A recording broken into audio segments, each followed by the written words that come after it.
उसकी तरफ आकर्षित करना चाहूंगा।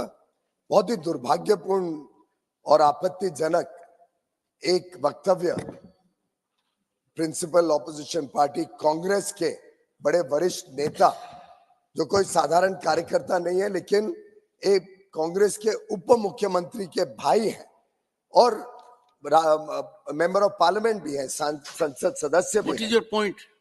उन्होंने कल एक वक्तव्य किया, we will be forced to demand a separate country. फिर वो कहते हैं there was no other choice. फिर वो आगे कहते हैं there was no other choice but to ask for a separate country. all southern states have to raise their voices demanding a separate nation. माननीय अध्यक्ष जी, ये कांग्रेस की जो विभाजनकारी सोच है, जिस प्रकार से शुरू से इतिहास में हमने कांग्रेस का व्यवहार, उनका काम करने की पद्धति और देश को बांटने का काम कांग्रेस ने समय समय पे किया, ये इसका एक और उदाहरण है। माननीय अध्यक्ष जी, जब हम सदन में आते हैं तो आज के दिन तो चुनाव लड़ने के लिए भी एक शपथ लेनी पड़ती है। कॉन्स्टिट्यूशन ऑफ इंडिया भी कहती है कि जब हम सदन के सदस्य बनते हैं तो हम शपथ लेते हैं।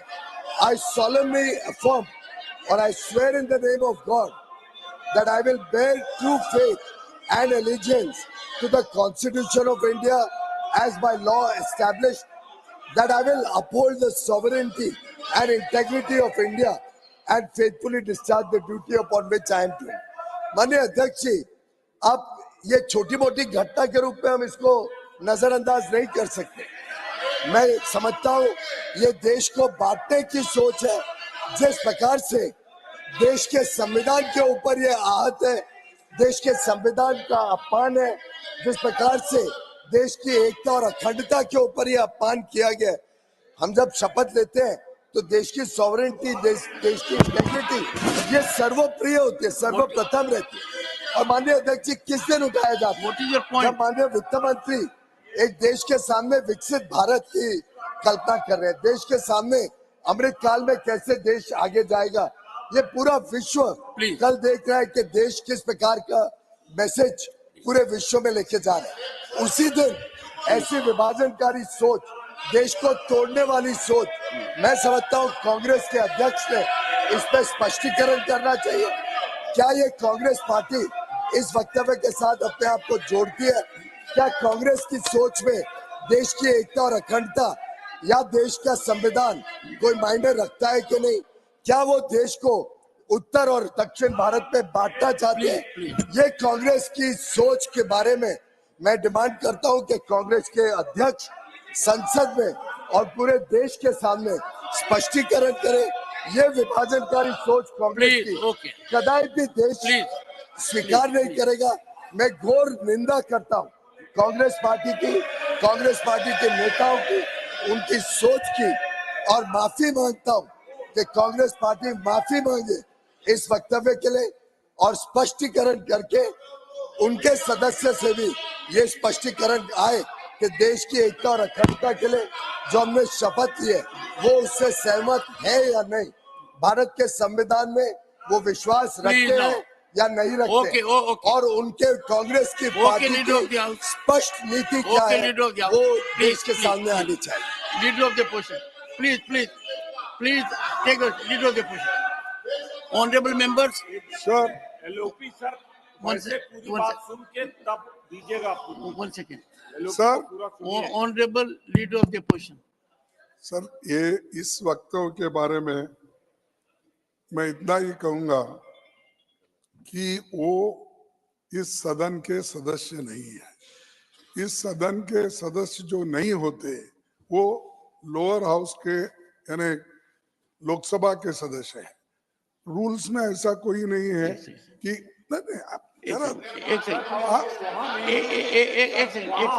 ये सुनिए, अब कम एलओपी को तो बोलने दीजिए सर। प्लीज नहीं, अरे तुमसे भी ज्यादा बैठो, चुप पुकारते रहे सर। ऑनरेबल मेंबर्स, अरे सर, आप उनकी उतनी बात सुनने के बाद मेरी तो नहीं सुनते। नहीं, on this point, honorable leader of the opposition, You had raised a point of order when an issue about Rahul Gandhi ji was raised by Mr. Piyush Goyal. I had given my ruling on that, and my ruling was very categorical that our rules provide that this House is well within the rights under the rules to discuss the conduct even of a member of Lok Sabha. If there are allegations to be leveled, one sec. If there are allegations to be leveled against a member of Lok Sabha, then a notice is required to be given to the chairman. And I had given my ruling that when Piyush Goyal ji, leader of the House, raised that issue, Mallikarjun Kharge ji took exception. Please go through that ruling of the chair. The ruling is very categorical. Well, you see, sir, anything said against the law which is established in this house, which is enacted a business transaction rule, that cannot be allowed. Let them raise. The Prime Minister is the leader of that house. Let him raise it. Ask and bring the video. Expose simply. अरे No, leader of the opposition is on his देश को legs. आप अकेले देश के एकता के लिए तो हमारे लोग 2-4 लोग जानते हैं. तुम क्या बोलते हो? देश के बारे में हमारे कांग्रेस के लोग अपनी कुर्बानी दी है. तुम क्या है? ये कुत्ता भी नहीं मरा तुम्हारे पास.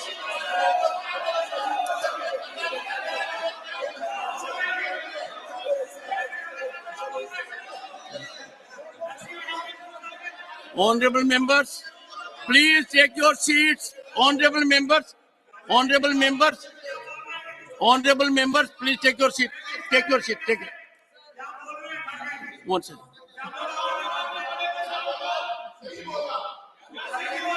I'll look into it. I'll look into it. Honorable members, please let the temper cool. We all have taken an oath under the Constitution, and any outrage of that oath is a serious matter, raising serious consequences. But coming to what the leader of the opposition has said, my ruling was very categorical.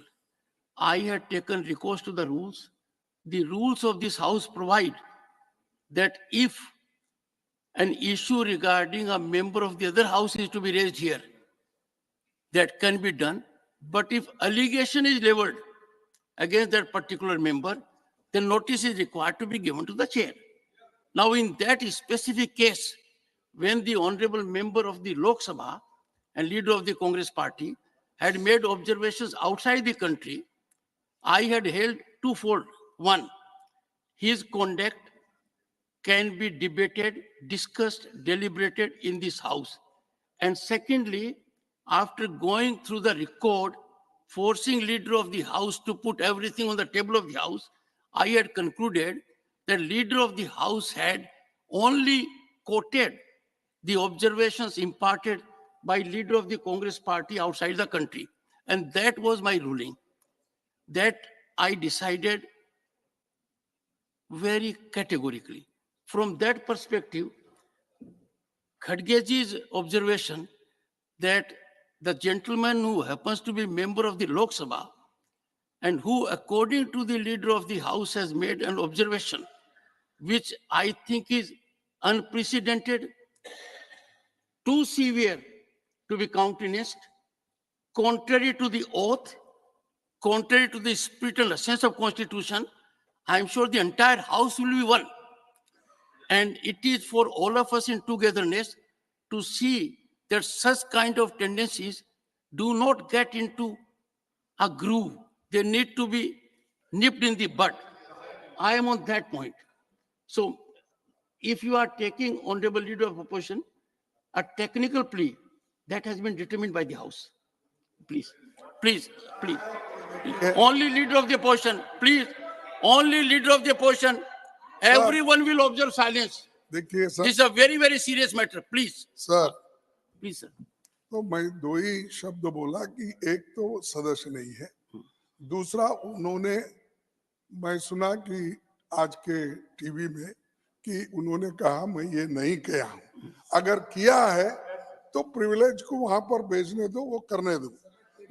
तीसरी बात बोलता हूं, अगर कोई भी देश को तोड़ने की बात किया हम कभी सहन नहीं करेंगे, चाहे वो किसी पार्टी का हो, चाहे मेरे पार्टी का हो, चाहे उनके पार्टी का हो, चाहे और किसी के। इस देश को एकता रखने के लिए कोई कहे या नहीं कहे, मैं खुद मल्लिकार्जुन खड़गे होके कहूंगा, कन्याकुमारी से लेकर कश्मीर तक हम एक है, एक रहेंगे, एक देश रहेंगे। इसीलिए इंदिरा गांधी अपनी जान दी और राहुल गांधी जी अपना जान, सॉरी राजीव गांधी जी, सॉरी बोला, sorry, I am sorry, can withdraw it. So Rajiv Gandhi ji जान दिए। अरे ऐसी पार्टी कभी ऐसा देश तोड़ने की बात करती है और देश को अलग बनाने की बात करती है, हम कभी इसको सहन नहीं करेंगे। लेकिन जो चीज उन्होंने नहीं बोले, नहीं कहे, उसको यहाँ पर दोहराना ठीक नहीं। One second. Honorable members, making a statement is fine. Fact of the situation is that nationally and globally, a message has emanated in public domain that a member of parliament had categorically said so. I direct, invoking my authority, Leader of the House, Piyush Goyal, to put it on the table of the House. And these issues cannot be taken lightly. It is not an issue which is in the domain of the other House. It is equally our prerogative, our constitutional ordainment, and such a person is required to be visited with exemplary consequences. I will look into it, and what you put on the table of the House, Leader of the House, you will put it on the table of the House, and I direct my secretariat to share it immediately with Leader of the Opposition. Yes, sir. I will place it is in Kannada, the recording. No, put it on the table of the House. Sir, put it on the table of the House. Sir, one more point. I have already written Please, take it. a letter to you regarding the. Sir, I have not received your letter, but I have received your message. Message in no. No, on the letter is writing after- I have given. Sir, your No, deputy- whatever. Okay, Sir, your message. deputy- Apart from that letter. Your Okay, deputy thank leader you, was sir. good enough to see me. Thank you, sir. In Jharkhand, one issue has arisen. 1 second, please listen to him. These are issues. उसमें जो झारखंड के chief minister resign किए, करने के बाद immediately उन्होंने अपने successor का नाम दिया और सपोर्टर्स की लिस्ट दी और नियरली 43 का सिग्नेचर था और 4 लोग अभी बाहर थे, 47 लोग What is the point, sir? What is the point? 47 के ये थे और साहब उन्होंने भी उसके बारे में कोई अगली व्यवस्था नहीं बनाई। ऑलवेज क्या होता है कि हम भी पॉलिटिक्स में हैं, आप भी जानते हैं कि इमीडिएटली क्या बोलते हैं, till alternate arrangement he may be continued. और अरे सुनो भाई, बाद में कुछ तो बोलो। Please, और I am here to take a call. Immediately जब लिस्ट देते हैं उसको, आप इमीडिएटली बुला के वोट ऑफ कॉन्फिडेंस लेते हो। लेकिन इस केस में वोट ऑफ कॉन्फिडेंस लेने के लिए उन्होंने 10 दिन का टाइम दिया और आज 12:30 बजे वो वोट एक में ले रहे हैं। तो इसका मतलब क्या है, एक तरफ यानी देखिए संविधान के धज्जे कैसे उड़ाए जा रहे हैं, एक तरफ हमारे नीतीश कुमार जी इधर रिसिग्नेशन देते हैं, इधर रिसिग्नेशन देते हैं, उधर वो वोट लेते हैं। तो ये क्यों नहीं हुआ झारखंड में, ये क्यों नहीं हुआ? अगर वो हो सकता है 12 घंटे में रिसिग्नेशन हो सकता है, 12 घंटे में लिस्ट सबमिट हो सकती है। सर 1 मिनट 12 घंटे में लिस्ट होती है, 15 मिनट में उनको बुलाया जाता है, 5 मिनट में वोट लिया जाता है, 2 मिनट में दूसरा चीफ मिनिस्टर बन के उनको वोट दिया। ये शर्मनाक बात है, ये तो धज्जे उड़ाएगी, ये तो कॉन्स्टिट्यूशन का धज्जे आप उड़ा रहे हैं। मुझे आश्चर्य होता है कि झारखंड में इतना बड़ा कांड हो, इतना ज्यादा भ्रष्टाचार साबित हो, किस प्रकार से मुख्यमंत्री ने जमीन का घोटाला किया, इस सब के बावजूद कांग्रेस पार्टी अभी भी उन मुख्यमंत्री के बारे में उनको डिफेंड कर रही है, उन मुख्यमंत्री के काम के बारे में कुछ स्पष्टीकरण नहीं दे रही है, भ्रष्टाचार के विरोध में कोई बात नहीं कर रही है। ये पुनः स्थापित करता है कि भ्रष्टाचार कांग्रेस के डीएनए में है, कांग्रेस भ्रष्टाचार को स्वीकार करता है। रही बात गवर्नर की, माननीय अध्यक्ष जी, गवर्नर का कंडक्ट को इस हाउस में तो नहीं डिस्कस होता है, मिस्टर इलामाराम करीम, इनको और इतने सारे कोर्ट के केसेस हुए हैं जिसमें गवर्नर को ठहराया गया है कि उन्होंने पूरी तरीके से अपने आप को सेटिस्फाई करना है। ऐसे ही एक लिस्ट कांग्रेस ने तो पहले भी लिस्टें दी है, जिसका बाद में पता चलता है कि सिग्नेचर ही और किसका है, बिना पूछे भी सिग्नेचर दे देते हैं। तो कांग्रेस का जो व्यवहार है, Congress leader of the house doctor Keshav. Sir, my thing is, I have also raised this issue in this Once morning. again, Dr. Keshav. This morning I raised this issue, and the chairman was so kind that he had called me and said that he has with him the papers and documents which show that the chief minister was asked to continue till the next meeting. I said, unless the notification is shown to us, we will not agree, because this country can't run without a constitution. Constitution says there has to be a government. Government has to be aided by chief minister. Whether the chief minister, this man or that man, we are not bothered. Whether Nitish goes in within 5 minutes or 10 minutes. Thing is, we have not shown the notification. There was no need for them to walk out. If you were to only tell us that there was a notification, there was a note that that particular chief minister who had resigned what to continue till the next arrangement is made. I didn't say. I said we need to look at the notification. Yeah, right. But you said you had the notification. If it is not there, then my point still remains that this country has to run through a constitution. 1 second. Yes. No. Yes, ma'am. That when there is a member of the other house talking about breaking this country, we are being told on technical grounds you can't discuss that.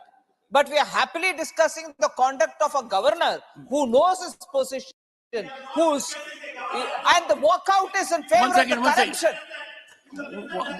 One. Honorable members, honorable members. Sir, very senior member Keshav Rao ji should listen to what I'm saying, just as I've listened to him, rather than getting up and speaking in between with such protest. The entire opposition has walked out in favor of corruption, and when we are talking about eliminating corruption, rather than saying why they want to walk out, they are coming in. We are reminded we can't speak about the other house member, even if he is planning to break this country. But here are they questioning the functioning of the governor. Doesn't the governor know what to do? And this kind of a conduct against a constitutional authority by a party which has been in power for more than 45, 50 years is despicable, sir. And honorable member Keshav Rao ji, please do listen to what I'm saying rather than getting up to disrupt me. You may be a senior member, but I'm sorry to say, I'm sorry to say that the questioning of governor's conduct by the Congress party, particularly when the issue pertains to stopping corruption in a state, is astonishing. To walk out on that, sir? 1 second. Honorable, one second, please. Honorable members, please, I'll give you floor. Honorable members, 1 second. Take your seat. Honorable members, on 5th April 2023, I had imparted a ruling, and I was called upon because leader of the opposition, Shri Mallikarjun Kharge ji, wanted a ruling on that. I quote, on March 13, 2023, the Honorable Leader of Opposition, Shri Mallikarjun Kharge, responding to the assertions of Leader of the House, Shri Piyush Goyal, who demanded apology for shameless way by which a senior leader of the opposition in a foreign country has attacked the democracy of India, insulted Parliament of India, unquote, raised a point of order that there could be no discussion, reflection in the Rajyasabha on or about a member of the Lok Sabha or anyone who is not a member of the Rajyasabha. I concluded, after bestowing earnest consideration on this momentous aspect, I am of the firm view that there can be no issue or individual beyond the purview of discussion in the Rajya Sabha, and the same is exclusively subject to regulation by the House and the Chairman. The two precedents relied upon by the Honorable Leader of Opposition have no bearing on the issue being determined herein. I further took note of the situation that notice had to be given to me if you level allegations against a member of Lok Sabha, and that is further the authenticated record made available by Leader of the House, Shri Piyush Goyal, bears out that his demand of apology on the overseas statements made by a senior leader of opposition is factually premised and does not graduate to making allegations of a defamatory or incriminating nature. The documentation submitted by Leader of the House as per directive bears out his assertion imparted in Rajya Sabha on March 13, 2023, same being in consonance with fact situation. In view of categorical and firm constitutional prescriptions, I cannot persuade myself to sustain the point of order raised by the Honorable Leader of Opposition, Shri Mallikarjun Kharge, and the same is hereby declined. Now, what is really worrisome is that if a senior person and leader of the opposition rakes up the same issue on the same premise that we can't discuss it, whether we discuss it or not is prerogative of the House. But we can discuss, and honorable members, the issue raised by Leader of the House is existential one. It is very severe, serious. I'll give for. Yes. Yes. That we are taking it up. And in that perspective, I have directed Leader of the House to put on the table of the House the document that bears out a statement of the member parliament concerned. I will immediately place on record the clipping which he has, the Honorable MP has made the statement in Kannada. It's in Kannada. It's the same language that the Honorable Leader of the Opposition also knows very well. I'm sure he'll be able to understand what is said in that. But sir, it is an outrage of the Constitution, outrage of the oath that we have all taken to become members of Parliament, to become public servants. And it is to be noted, sir, that the Honorable Leader of the Opposition has not condemned the statement made by his senior colleague, has not condemned the statement by a member of Parliament of his party, despite him being the brother of the Deputy Chief Minister of their state. And it clearly shows that the Congress party is not entirely against the views of the Honorable Member of Parliament from Karnataka.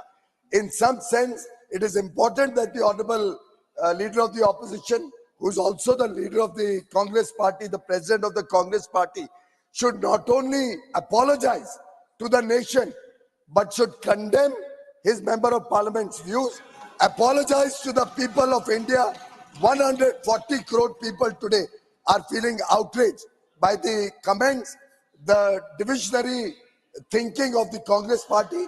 And I think the other issue that was raised was only as a response, again as a diversionary tactic by the Leader of the Opposition. Honorable members, I must first, one second, sir. One second, sir. I must put on record that Dr. Keshav Rao had seen me in my chamber and had raised an issue of constitutional situation. When I confronted him, whether he had seen the notification, neither he had seen it nor I had seen it. And he was good enough to say without notification, we cannot proceed further. We will gather the notification, but that would again leave an issue open to us, whether we can discuss conduct of a constitutional functionary in this house where provisions are made. So lay your hands on that notification, and after going through the notification, if you feel rules permit, then you may raise. If rules do not permit, Are subservient to the law, the constitution. What I'm saying about a situation where the constitution is silent 74, when it is silent, that the chief minister resigns, there cannot be vacuum in a governance. In a parliamentary democracy, there cannot be vacuum. So once you resign, the governor either asks, the person concerned, it's not governor at all, please. I'm withdrawing that word. The authorities have to ask him to continue till the alternative arrangements are made, or immediately take, as in Bihar you have done, in other states you have done. That is what I said. You said the notification had already come, wherein he has said. No, I said it has come. I am not aware of the contents. Yes, you don't know the contents. I am not aware of the contents. Yes. So the question today before you, I am raising from the Council of States, the question before the chairman, who is a legal luminary and non-legal luminary of this country. If a thing like that happens, what had happened for last 20 hours? Were we without a government? Can there be a state without a government? If the constitution is wrong, this house should take note of it and pass an amendment, pass some kind of a provision which fills in the vacuum. Sir, I think these are just diversionary tactics that different members of the opposition are raising. First the leader of the opposition, now the leader of another party. I don't know what is the connection between the two. They are trying to divert the issue from a very, very big corruption scandal in the state of Jharkhand. The important issue is the corruption in Jharkhand. The important issue is the outrage of India's constitution. And they are just trying to divert the issue to try and defend a corrupt chief minister of Jharkhand. Speaks. Corruption is only a binding matter. Well, you understand? Well, Constitution talks about the government. I'm not talking about how the government. Now, what Piyushji does in the ministry, I'm not concerned. See, you don't know. See, you must know the law. Law is one thing which governs. Honorable Finance Minister wants to say something. Yes. There are two on the top of on our table now. One is about a member of parliament belonging to the party to which the leader of the opposition belongs and to which he is the president, talking about dividing this country, sitting member of the House, Lok Sabha. And here we are being lectured on technicalities you can't speak about, and your ruling, which you've taken all care to read it out in full, says that this is not beyond this House to talk if it is a matter of such a serious concern. And it is very well established in your order. Now, instead of going by the precedent of that order, the leader of the opposition and his entire party has chosen to walk out on a matter which is on dividing this country by a member of their own party, sitting member in Lok Sabha, on an issue like this, where he claims, the leader of the opposition claims, we've given lives for the country. Not the entire party. No, I'm just, it's all right, One sir, honorable member is here. It's all right, sir. You may correct me on that ground. But the fact remains, he represents that party sitting here as a leader. My concern is a major issue of separatist language by a member who's in Lok Sabha of that party. And instead of outright condemning it and saying nothing can be before us when we talk about the integrity and sovereign unity of this country. Instead of saying that, we are being lectured on technicalities Your ruling is not even being heard. Your ruling, which is being a precedent which you yourself sitting in the chair is quoting, is not even being heard by the members of the opposition. And they choose to walk out on an issue which is on unity of this country. And this house, whether you're in Rajyasabha or Lok Sabha, what more can be important than the unity of this country, sir?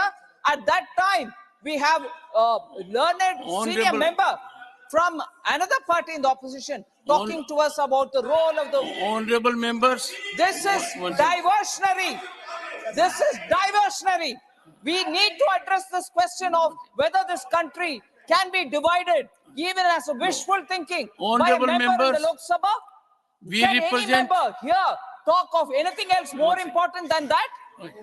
Honorable members, one second. Please, 1 second. Please, sir. Please. Nothing will go on record. Nothing will go on record. Honorable members. Oh, one second. Please take your seat. Nothing will go on record unless I suggest. Please. Honorable members. One second. Jharkhand ka nahi hai. Honorable members, any challenge to the integrity of this nation. One second, sir. One second, sir. Listen to me. Nothing will go on record, Dr. Keshav. Nothing. Dr. Keshav, nothing. No. Can you? I am sure, honorable members, I have no doubt we represent 1.4 billion people. And it is our constitutional obligation. Any challenge, I'm making a general proposition, and no one should disagree with that. Any challenge to the sovereignty and integrity of this nation has to be resisted with the full might of every institution. And this house, this house is seized of the matter. And I would greatly appreciate that the house in one voice reflects the mindset of 1.4 billion people, that such an attempt from any quarter, within or outside, has to be met with unitedly, effectively, and has to be neutralized. Matters to be raised with permission. Sri A.D. Singh, not present. A.D. Singh, oh, I should have noticed your presence. I'm here, sir.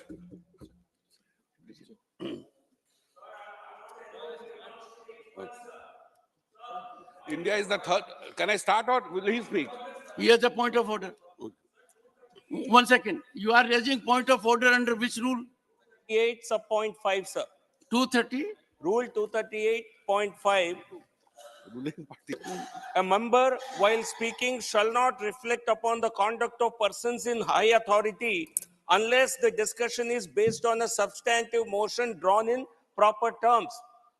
So, Honorable Leader of the Opposition, he referred to a constitutional authority without having submitted a motion and having the motion accepted by the Honorable Chairman. So, therefore, whatever he said must be expunged from the record, sir. Because this pertains to a very high constitutional authority. Thank you. Narasimha, this will look after. Please, Mr. ADC. India is now the third largest aviation market in the world, and various airlines are increasing the number of aircraft that they are buying, and the government is also expanding the aviation network around the country.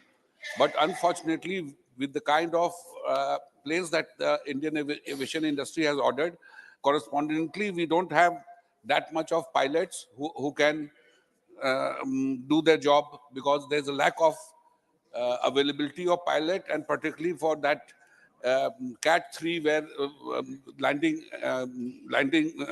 training is also not there. And government has various, as of now, 34 DGCA approved flying training organizations are in the country.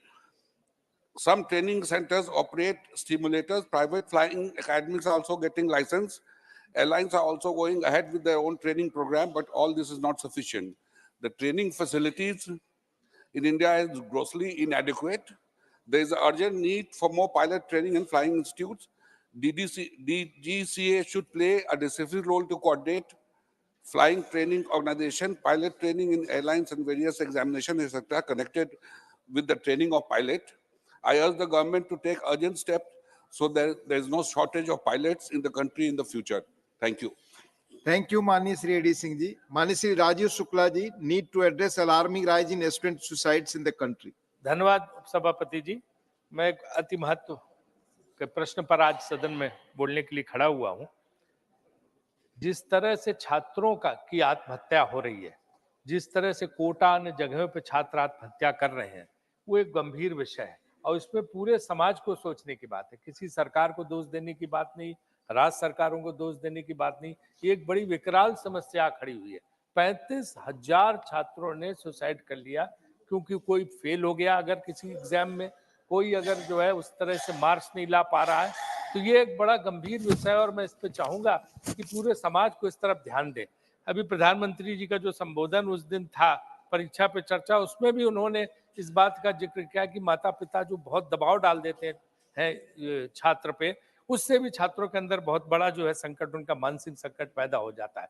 तो मेरा ये मानना है कि जो इस तरह के जो 1000 स्टूडेंट्स का सर्वे किया था इन्होंने CSDS ने, उनके हिसाब से जो 35,000 छात्राएं, उनकी मुख्य रूप से वजह ये थी कि several factors contributing to this distressing trend, including academic pressure, mental health issues, isolation, financial concerns, lack of support and the stigma surrounding failure in competitive exams. अगर बच्चे को इस बात के लिए प्रोत्साहित किया जाए कि अगर आप फेल हो जाते हो तो ऐसा नहीं कि आपकी जिंदगी खत्म हो गई, आपका सब कुछ खत्म हो गया। तो इस तरह के जो कोचिंग सेंटर हैं या एजुकेशनल सेंटर हैं, उनको मोटिवेट करने के लिए भी लोग रखने चाहिए। वहां पे मेंटल हेल्थ मैनेजमेंट के सेंटर भी खुलने चाहिए जो उनको इस तरह की सहायता कर सके। और फाइनेंशियल प्रॉब्लम भी, क्योंकि माँ बाप पेट काट के बच्चे को भेजते हैं तो दबाव डालते हैं कि भाई हर हालत में तू क्वालिफाई कर, अगर तुमने क्वालिफाई नहीं करा, कुछ नहीं बना, तो ये जो है हमारे लिए बड़ी मुश्किल हो जाएगी। तो उस दबाव में बच्चे जो आत्महत्या कर रहे हैं, ये बहुत गंभीर विषय है और ये किसी एक के विरुद्ध या किसी एक के उसमें नहीं है, सारे लोगों को मिलकर इस पर सोचना पड़ेगा। जो मेरे 5 सुझाव हैं कि इसमें जो है एक तो मेंटल हेल्थ सर्विसेज इंस्टीट्यूट्स में क्रिएट करनी चाहिए, mandatory training programmes for teachers, teacher staff को इसकी ट्रेनिंग देनी चाहिए कि कैसे ऐसे छात्रों को उत्साहवर्धन करें, उन्हें निराशा के दौर से निकालें। और इसके बाद जो है फर्स्ट एड का भी इंतजाम होना चाहिए। जो इस तरह के मेडिकल सेंटर जो ये हैं, ये एजुकेशनल इंस्टीट्यूशंस हैं, अवेयरनेस कैंपेन्स लॉन्च करने चाहिए गवर्नमेंट को भी और तमाम NGOs को भी। और जो स्टिग्मा है ये कि हम फेल हो गए तो सब खत्म हो गया, इसको दूर करने के प्रयास करने चाहिए। मैं सरकार से यही आग्रह करूंगा कि इस पे जो है एक पूरा अवेयरनेस जन जागरण अभियान चलाए पूरे देश में, ताकि छात्र इस तरह का काम न करें। निर्मला जी ने वो बात कही थी, वो बात वॉकआउट सर, हमारा वॉकआउट जो है ना झारखंड पे है, झारखंड पे वॉकआउट है। माननीय श्री नवाम रेबिया जी, माननीय Shri नवाम Rebia, not going on record, नवाम Rebia ji, creation of separate all India service cadres of IAS, IPS and IFS for Arunachal Pradesh. बहुत बहुत धन्यवाद उप सभापति जी। ये बहुत ही मेरा राज्य अरुणाचल के लिए बहुत ही महत्वपूर्ण विषय है। मैं इसलिए इस विषय को पहले भी सदन में रह चुका हूँ। देखिए, अरुणाचल भौगोलिक दृष्टि से नॉर्थ ईस्ट में सबसे बड़ा राज्य है, लेकिन अब तक वहाँ अपना cadre, separate cadre all India officers नहीं है, like IAS, IPS and IFS। क्योंकि जब तक अपना ये ऑफिसर आते हैं 2 साल 3 साल बैठ के चले जाते हैं, तो हमारा जो डेवलपमेंट एक्टिविटीज को हैम्पर करता है। इसलिए ये मांग जो है अरुणाचल सरकार ने भी कई बार यहाँ केंद्र में रखा है और अरुणाचल विधानसभा में भी बहुत बार रेजोल्यूशन पास हुआ है। मैं चाहूँगा कि अगर अरुणाचल का डेवलपमेंट होना है और अरुणाचल के भलाई के लिए काम करना है, कम से कम ऑफिसर 5-10 साल बैठे तभी काम होगा। 2-3 साल में क्या काम करेंगे? इसलिए केंद्र सरकार से मैं दोबारा रिक्वेस्ट करता हूं, अनुरोध करता हूं कि अरुणाचल के लिए separate cadre of all India services IAS, IPS, IFS means Indian forest service का सेपरेशन जो जल्दी किया जाए। Thank you. धन्यवाद। माननीय नवाम रेबिया जी.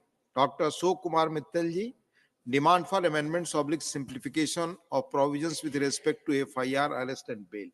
धन्यवाद महोदय.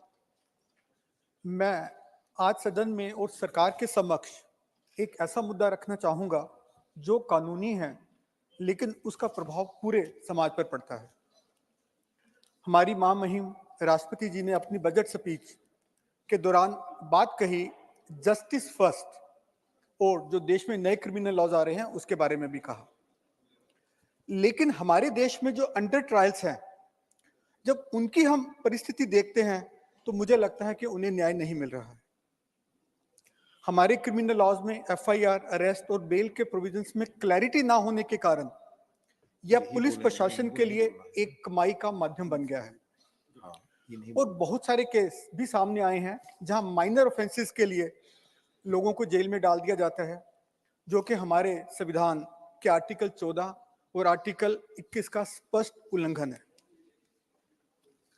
हमारे देश की कानून व्यवस्था की जिम्मेदारी पुलिस और प्रशासन पर है, और भ्रष्टाचार की शुरुआत भी यहीं से होती है, और जिसका सबसे साधारण तरीका है एफआईआर की धमकी. कानूनी प्रावधानों का गलत इस्तेमाल करके पुलिस शोषण करने के लिए और किसी भी कानून के किसी भी सेक्शन को अप्लाई करके लोगों को जेल में डाल देती है. पीएसआई रिपोर्ट के मुताबिक दिसंबर 2022 तक 5,70,000 कैदी थे, और इसमें 75% यानी कि 4,30,000 अंडर ट्रायल्स हैं. हमारी जेल्स ओवरक्राउडेड हैं, और काफी केसेस में युवा, बुजुर्ग, महिलाओं को भी पुलिस गलत एफआईआर करके जेल में डाल देती है. कानून में स्पष्ट रूप से कहा गया है कि bail is a matter of right and jail is an exception. ऐसे भी कई केसेस हैं जहां हमारे माननीय जज, डिस्ट्रिक्ट जज, हाई कोर्ट जज बेल नहीं देते, लेकिन सुप्रीम कोर्ट में बेल हो जाती है. इसका कारण है कि judicial discrimination in granting bell,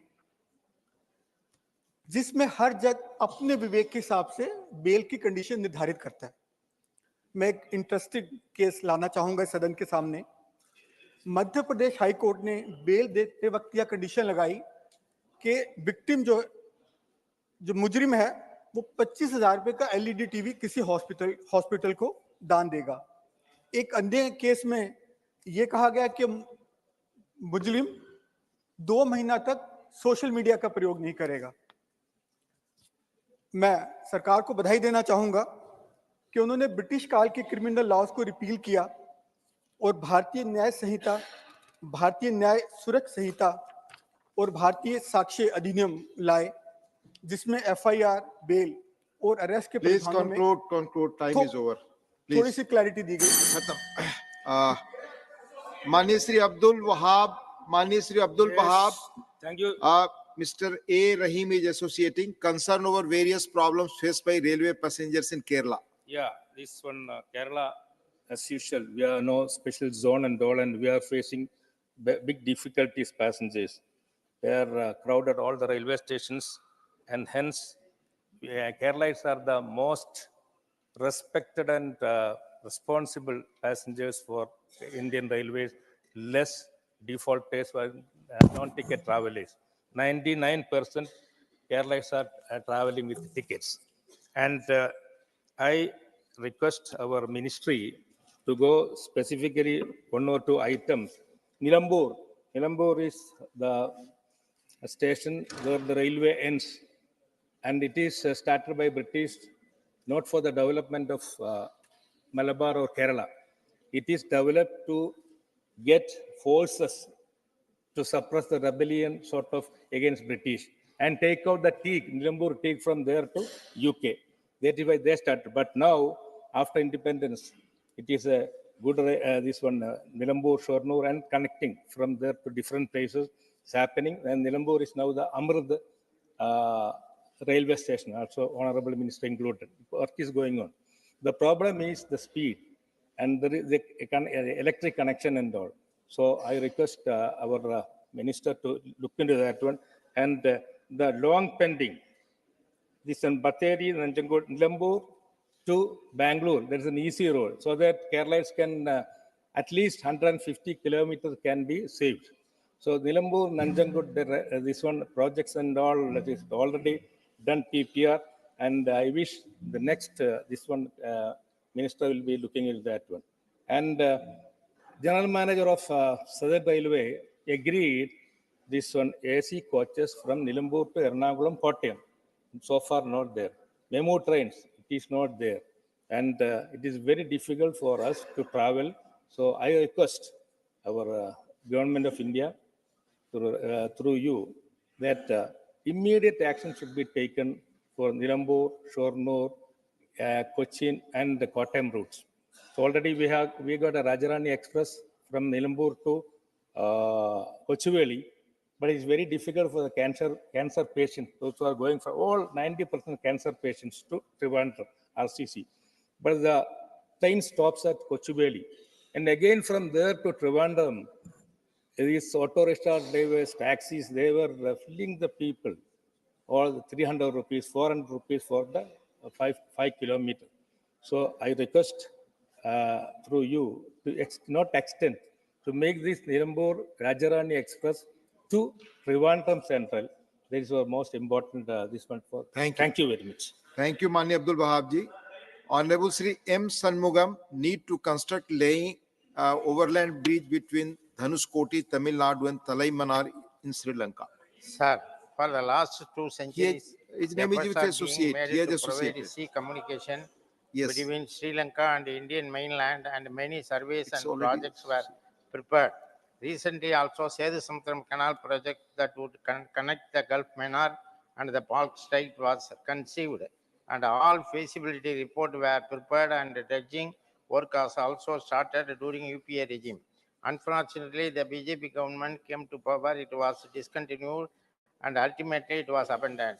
Our Honorable Chief Minister of M.K. Stalin last year moved a resolution in the Tamil Nadu State Assembly seeking the revival of the Sedu Samudram project, but the Union government did not give any response. From the Indian coastal corner, Dhanuskodi, Sri Lanka, Talaimanar, it is only 25 kilometers and can be easily connected with a bridge. It will improve the port connectivity and also movement of people. Dr. A. Ramsamy Moliar committee, which was engaged by the Union government 1955, examined the desirability of the project and found the project feasible and viable.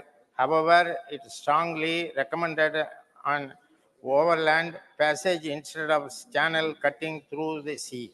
I would therefore urge upon Union government, especially the Honorable Minister for External Affairs and Minister for Road Transport, to consider laying overland bridge or undersea bridge between Dhanuskodi and Talaimanar to improve the economic and trade relation and people movement between India and Sri Lanka at the earliest. Thank you, sir.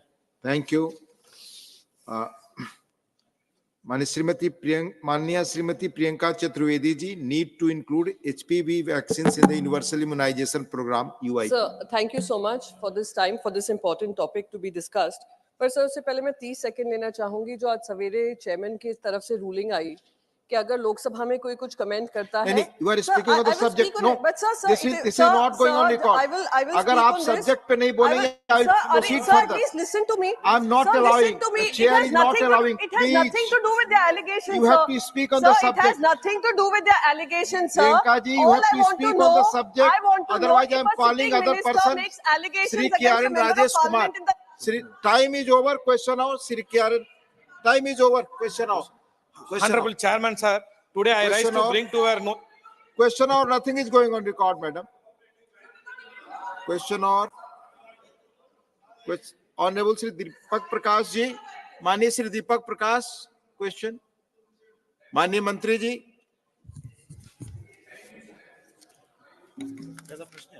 Agriculture and Farmers Welfare. उत्तर सभा पटल Mani Sri Arjun Munda ji, please. उत्तर सभा पटल पहला supplementary. Sir, सबसे पहले मैं आपके माध्यम से देश के यशस्वी प्रधानमंत्री नरेंद्र मोदी जी और कृषि मंत्रालय को अभिनंदन करना चाहता हूं, बधाई देना चाहता हूं। उनके नेतृत्व में लगातार, हाँ मेरा प्रश्न है सर। आप सवाल पूछे। हाँ सवाल है सर। सवाल है कि केंद्र सरकार ने झारखंड में ऐसी कृषि भूमि जिस पर सिंचाई की व्यवस्था नहीं है कि प्रतिशतता के संबंध में कोई सर्वेक्षण किया है क्या? क्योंकि झारखंड में मुख्य रूप से धान की पैदावार की जाती है, जिसके लिए यहाँ पानी की पर्याप्त व्यवस्था नहीं है। माननीय मंत्री जी।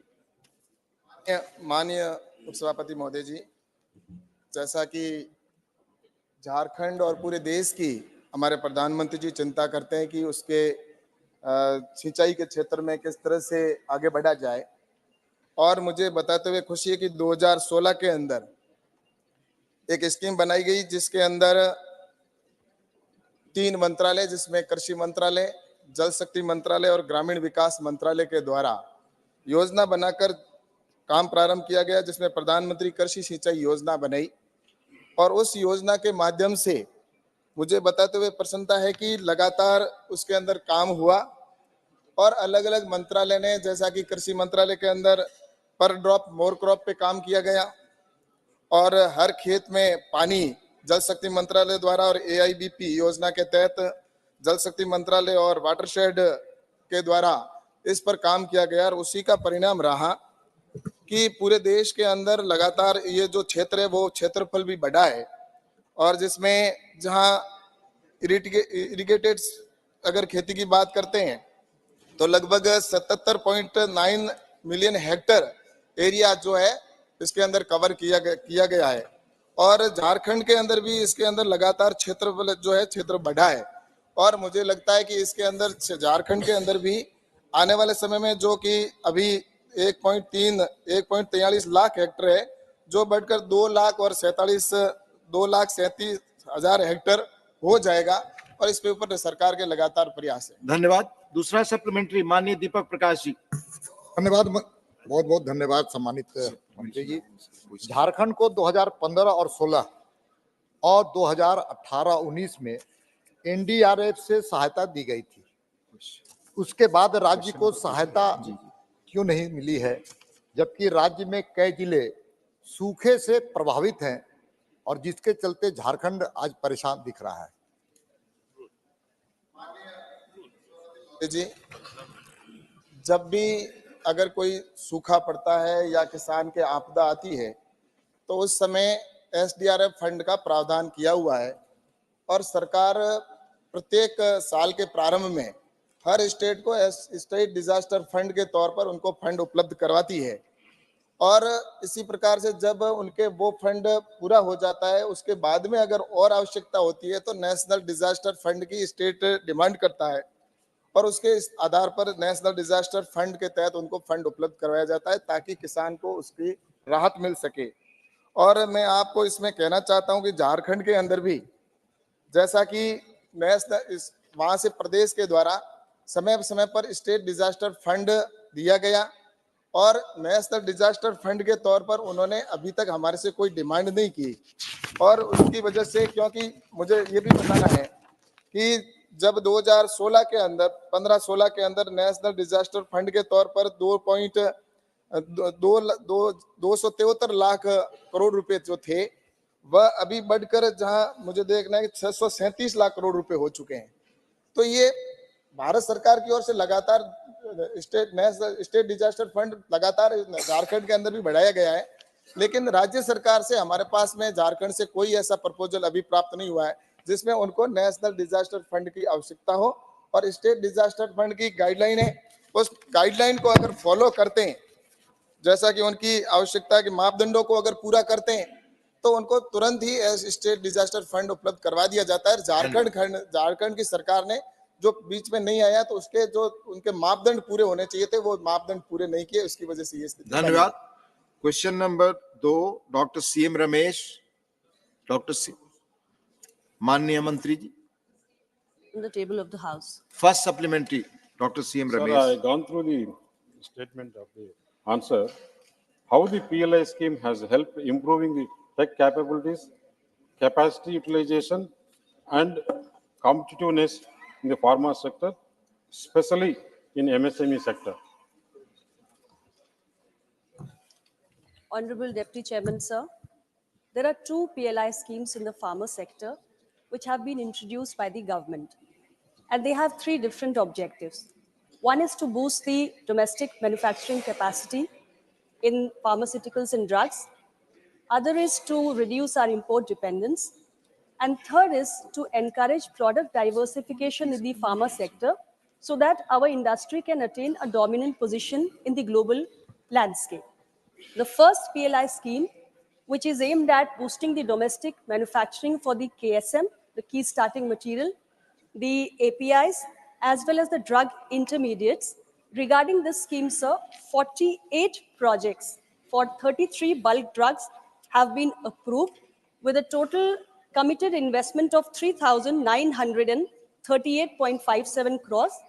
Manufacturing of 22 bulk drugs has already been approved, and the production capacity of 89,000 plus million tons has been committed. So the manufacturing capability has been attained. The second PLI scheme has been aimed at is for the pharmaceuticals, and this is broadly aimed at creating global champions insofar as product diversification is concerned. Here, sir, there have been 55 selected applicants who have made an investment of 25,813 crores against the committed investment of rupees 17,275 crores. And that's been the progress of the two PLI schemes so far. Overall, we have been able to move rightly in the direction of attaining the objectives of these two PLI schemes. Thank you. Second supplementary, Dr. Sim Ramesh. Whether government may like to adopt holistic approach that involves collaboration between industry stakeholders, government and regulatory bodies, which can enhance our position as global leader in pharma sector. Manya Mantri. So any kind of cooperation between Government of India, pharma industries, or the other statutory government regulatory bodies goes to foster more and more of regulatory compliance and convergences. In this regard, sir, the CDSCO, along with it coordinates the activities of the state drug control organizations and provides expert advices through statutory bodies like the Drugs Consultative Committee, along with the Drugs Technical Advisory Board. The Drugs Technical Advisory Board is also a multi-stakeholder body, which includes experts from the pharmaceutical industry. Moreover, sir, a two-day Chintan Shivir was organized last year in the month of February on drugs, quality regulation and enforcement. This was primarily aimed at reviewing the implementation and processes of the policies and programs. And in this event, state government regulators, the representatives from the state governments, from the industry, they deliberated at large on the transparency and compliance to the Indian drug standards, the regulatory capacities across states and center, the global best practices, also the introduction of newer interventions like digital tools, clinical trial standards, etc., to create a multi-stakeholder approach for the benefit of the common citizens. Thank you. Mani Sri Jawahar Sarkar. What actions have been taken to recoup the reputation of Indian pharmaceuticals that went for a 6 in Africa, in Central Asia, after several deaths took place because of exports of faulty medicines, pharmaceutical products? Thank you. Thank you. Record first that the Indian pharmaceutical industry enjoys a very good reputation in the global landscape. India is popularly known as the pharmacy of the world. Yes. Sir, in terms of volume, we are the third largest in the world. And in terms of value, we are the 14th largest, currently valued at $55 billion and aim to reach $130 billion by 2030.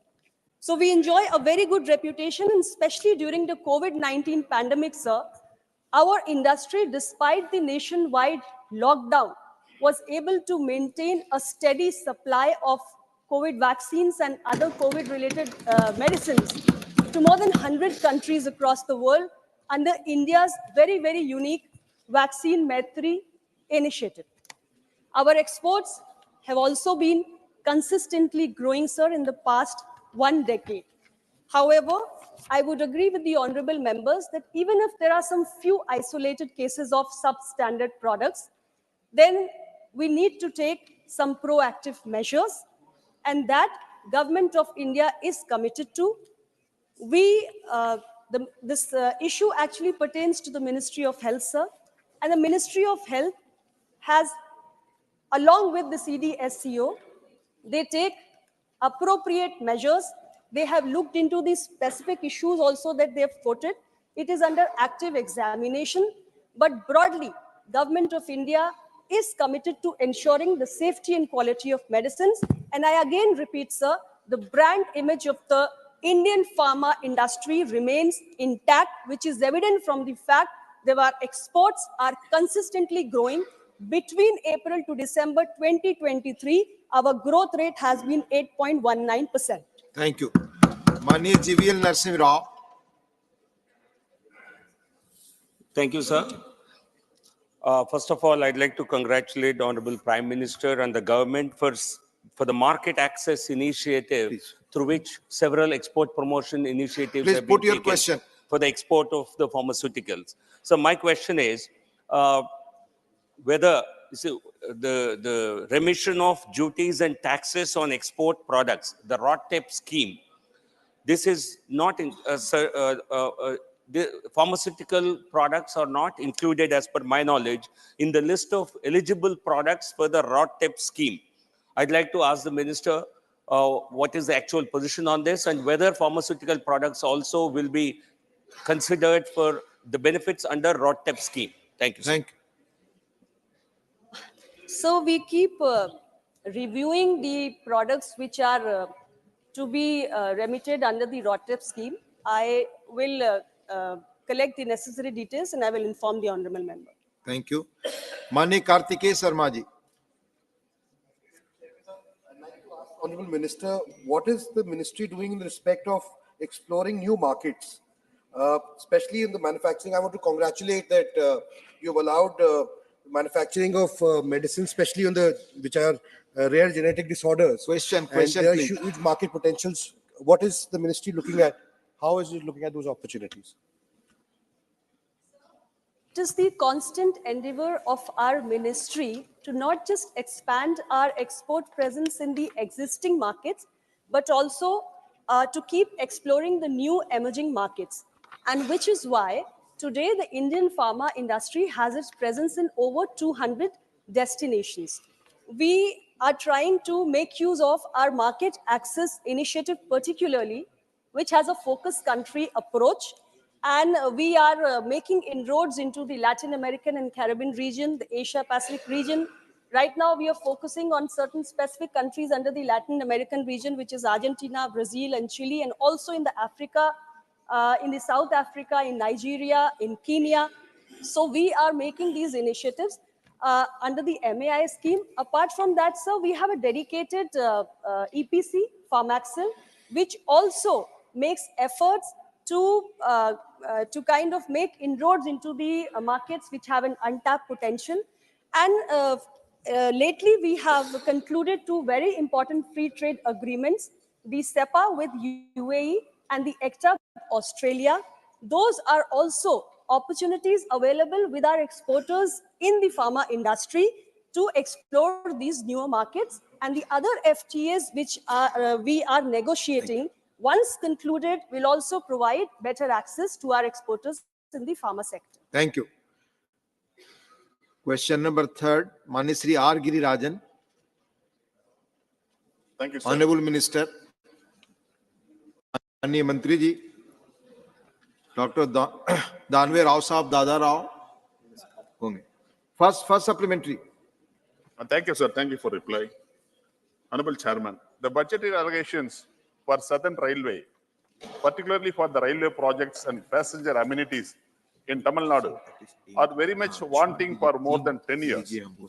In his reply, the Honorable Minister himself has confirmed that the railways have sanctioned an amount of rupees 879 crore in the years of 2009 to 2014.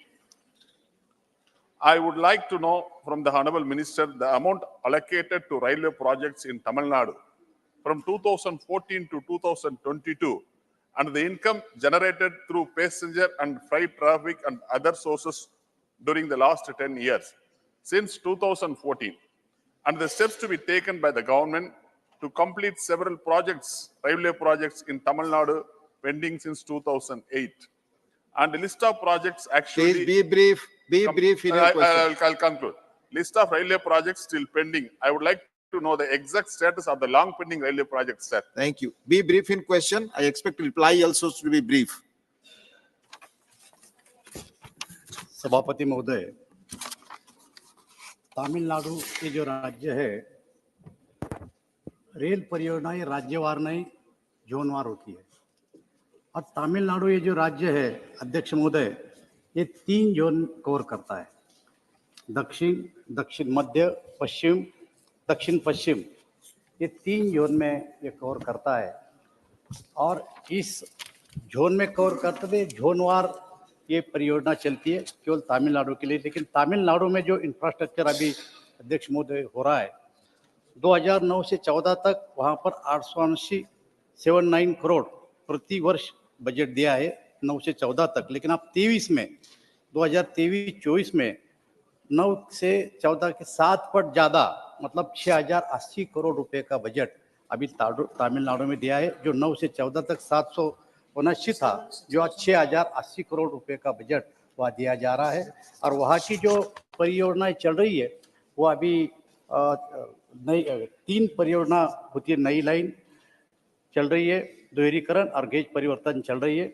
अध्यक्ष महोदय, नई line 871 kilometre, उसकी लागत 14,682 kilometre की है, gauge परिवर्तन 748 kilometre और दोहरीकरण 1,229 किलोमीटर अभी तमिलनाडु में चल रहा है। सेकंड सप्लीमेंट्री, माननीय Shri R Giriraj, second supplement. Thank you, sir.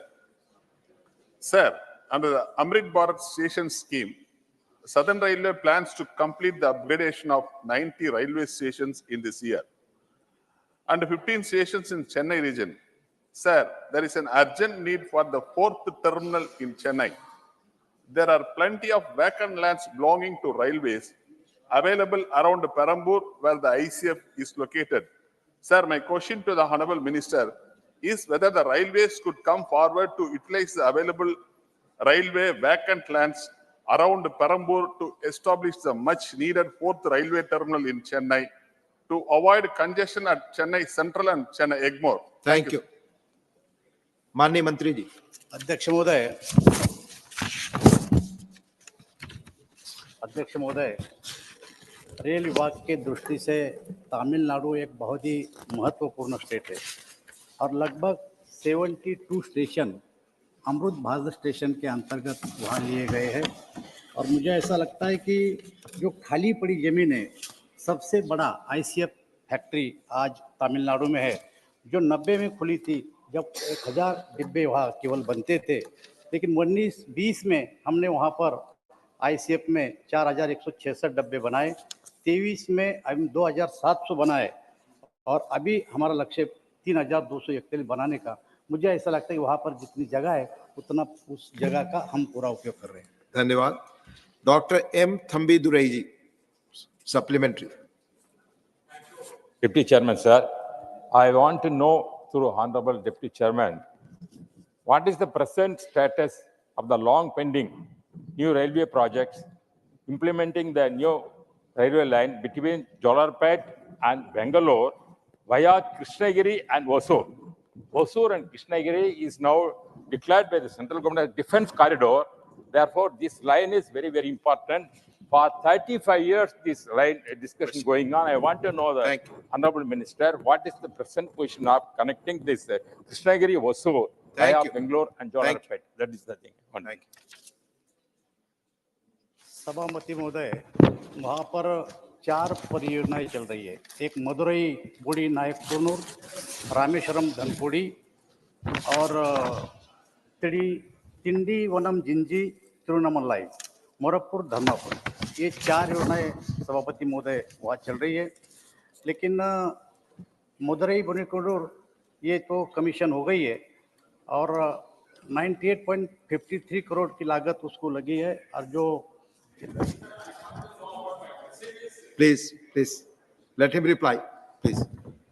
विद्युतीकरण का कार्य भी कर दिया है। अध्यक्ष महोदय, रामेश्वर धनुषकोडी ये जो है तमिलनाडु सरकार ने ये परियोजना हटाने के लिए आग्रह किया है। अध्यक्ष महोदय, तिंडिनम निजी माननीय मंत्री जी डॉक्टर एम थम्बी दुरई जी जिस सवाल को करना चाहते हैं वो आप बाद में उन्हें बता सकते हैं अगर करना हो तो। Thank you. Doctor John Brittas ji, you have a question, please go to your seat. Doctor Fauzia Khan ji, please. Sir mike is working, so on. Thank you sir. Sir मैं मंत्री जी से एक महिला होने के नाते एक प्रश्न पूछना चाहती हूँ कि जब हम रेल प्रवास करते हैं तो टॉयलेट्स की बहुत तकलीफ होती है। इतने गंदे टॉयलेट्स होते हैं ट्रेन्स में, और जो मोस्ट मॉडर्न टॉयलेट है वो भी पूरा फुल होकर इस तरह खराब हो जाता है सर। तो ये अच्छे साफ सुथरे टॉयलेट्स महिलाओं को खासतौर पे मिले ट्रेन्स में, इसके लिए हम क्या कर सकते हैं? धन्यवाद। माननीय मंत्री। आदरणीय सभापति महोदय, अभी जो रेल में टॉयलेट बिठाए उसका पूरा सरकार कोशिश करती है कि साफ सुथरा रहने का, लेकिन अगर ऐसी कोई शिकायत हमारे पास प्राप्त होती तो मैं उसको देख लूंगा। Doctor John Brittas, please. Dr. John Britas. Thank you very much, sir. Sir, the Honorable Minister has spoken about the investment that is being done in Southern Railway. As you would appreciate, Kerala also is part of the Southern Railway. And Vande Bharat trains which are plying in Kerala has the highest occupancy rate in the country. Now it has proven that question, please. There is a demand for a semi-high-speed railway because of the enhanced demand in Vande Bharat. In this context, I would specifically ask the minister whether he will consider the K-Rail project submitted by the Kerala government with the Railway Ministry. Thank you. माननीय मंत्री। सभापति महोदय, अपने देश में अभी Vande Bharat train अभी शुरू हुए और हर जोन में उसकी मांग बढ़ती जा रही है, और मुझे ऐसा लगता है कि 39 ट्रेन आज के दिन अपन चला रहे, और जैसी जैसी ट्रेन की उपलब्धता होगी वैसे हम दे देंगे। Thank you. There are other methods. माननीय सदस्य का जो सवाल है आप पता करके माननीय मंत्री जी बुलाकर उन्हें बता देंगे। Thank you. क्वेश्चन नंबर 4, माननीय श्री ईराना कराडी। माननीय मंत्री जी, फर्स्ट सप्लीमेंट्री। माननीय उपसभापति। धन्यवाद उपसभापति महोदय। पोस्ट ऑफिस और डाक सेवाओं के संचालन में सबसे महत्वपूर्ण भूमिका ग्रामीण डाक सेवकों की होती है। ग्रामीण डाक सेवकों की बहुत वर्ष से मांग है कि उन्हें विभाग द्वारा दिए जा रहे लाभ जैसे अवकाश, एचआर, टीए, डीए, पेंशन और स्वास्थ्य सुविधा इत्यादि भी दिया जाए जिसकी सिफारिश 2015 में कमलेश चंद्र समिति द्वारा भी की गई थी। मेरा मंत्री जी से प्रश्न है कि सरकार द्वारा ग्रामीण डाक सेवकों की मांगों पर अभी तक क्या कार्रवाई की गई है? माननीय उपसभापति महोदय जी, ग्रामीण डाक सेवक हमारे विभाग के अति महत्व के एम्प्लॉइज हैं। हमने ग्रामीण डाक सेवकों के लिए जो एक गवर्नमेंट एम्प्लॉइज को जो बेनिफिट मिलता है वो सारे बेनिफिट्स उनको देते हैं। हालांकि वो उनका ड्यूटी आवर्स 4 to 5 आवर्स रहता है, और ये 4 to 5 आवर्स में भी करीब 10,000 से लेकर 35,000 तक डीए अलाउंस, उनको जीडीएस में जो एक गवर्नमेंट एम्प्लॉइज को जो बेनिफिट मिलता है वैसे gratuity, group insurance, service discharge benefits, एक तरीके से जो न्यू जो बेनिफिट है राइट नाउ जो हेल्थ के भी, वो सारे बेनिफिट्स हम ग्रामीण डाक सेवक को देते हैं। सेकंड सप्लीमेंट्री अन्य कडाडी जी। मेरा मंत्री जी से प्रश्न है कि वर्तमान में पोस्ट ऑफिस में कितने निष्क्रिय खाते और अदावित राशि है और क्या सरकार इन निष्क्रिय हुए खाते में जमा राशि का प्रयोग ग्रामीण इलाकों में पोस्ट ऑफिस के आधुनिकीकरण हेतु करेगी? धन्यवाद। माननीय उपसभापति, वर्तमान में अनक्लेम अमाउंट जो है वो करीब करीब 25,480 करोड़ के आसपास है। हमने अभी अभी एक स्कीम चलाया है जो अनक्लेम अमाउंट है उसको वेरीफाई करके उसके जो हेरिडिटरी में जो उसके परिवार में जो लोग हैं उनको हम खुद सामने से आइडेंटिफाई करते हैं। और वैसे हमने मार्च 23 और दिसंबर का मैं आपको एक फिगर देता हूँ। अनक्लेम अमाउंट हमने मार्च 23 में 21 लाख अकाउंट में 1,240 के आसपास करोड़ अमाउंट हमने उनको वापस किया है और दिसंबर 2023 में 33.35 अकाउंट में 1,319.67 करोड़ रुपीस की अमाउंट हमने उन अनक्लेम होल्डर्स है जो अकाउंट होल्डर है उनका वेरिफिकेशन करने के बाद उनको हमने वापस उन परिवार को दिया है। Thank you. माननीय श्री दिग्विजय सिंह जी। धन्यवाद माननीय सभापति महोदय। पूरे देश में पोस्ट ऑफिस में लगभग 7.5 करोड़ अकाउंट्स हैं। इन 7.5 करोड़ अकाउंट्स में कितनी राशि जमा है?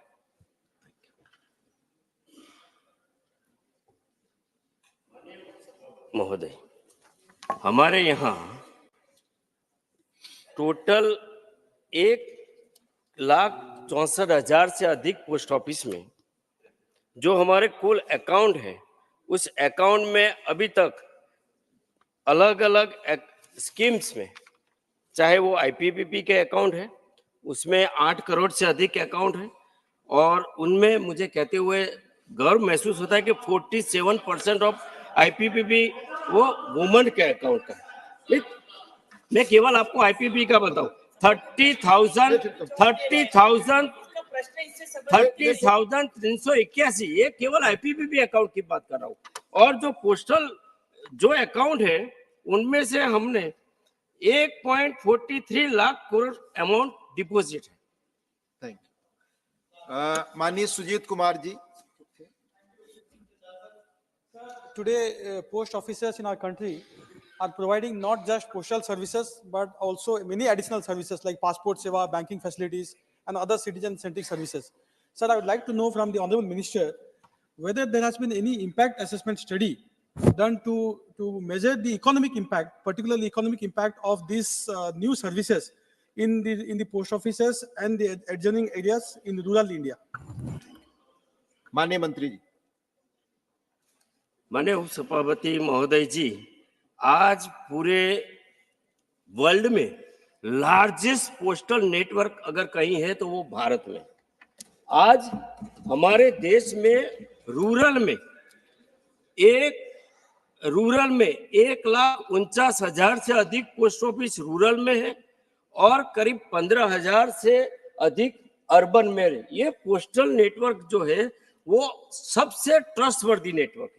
आज पहले ये केवल डाकिया डाक लाने का काम करता था, लेकिन ऑनरेबल प्राइम मिनिस्टर्स के मार्गदर्शन में नेतृत्व में ये डाकिया अभी डिजिटल डाकिया हो गया है।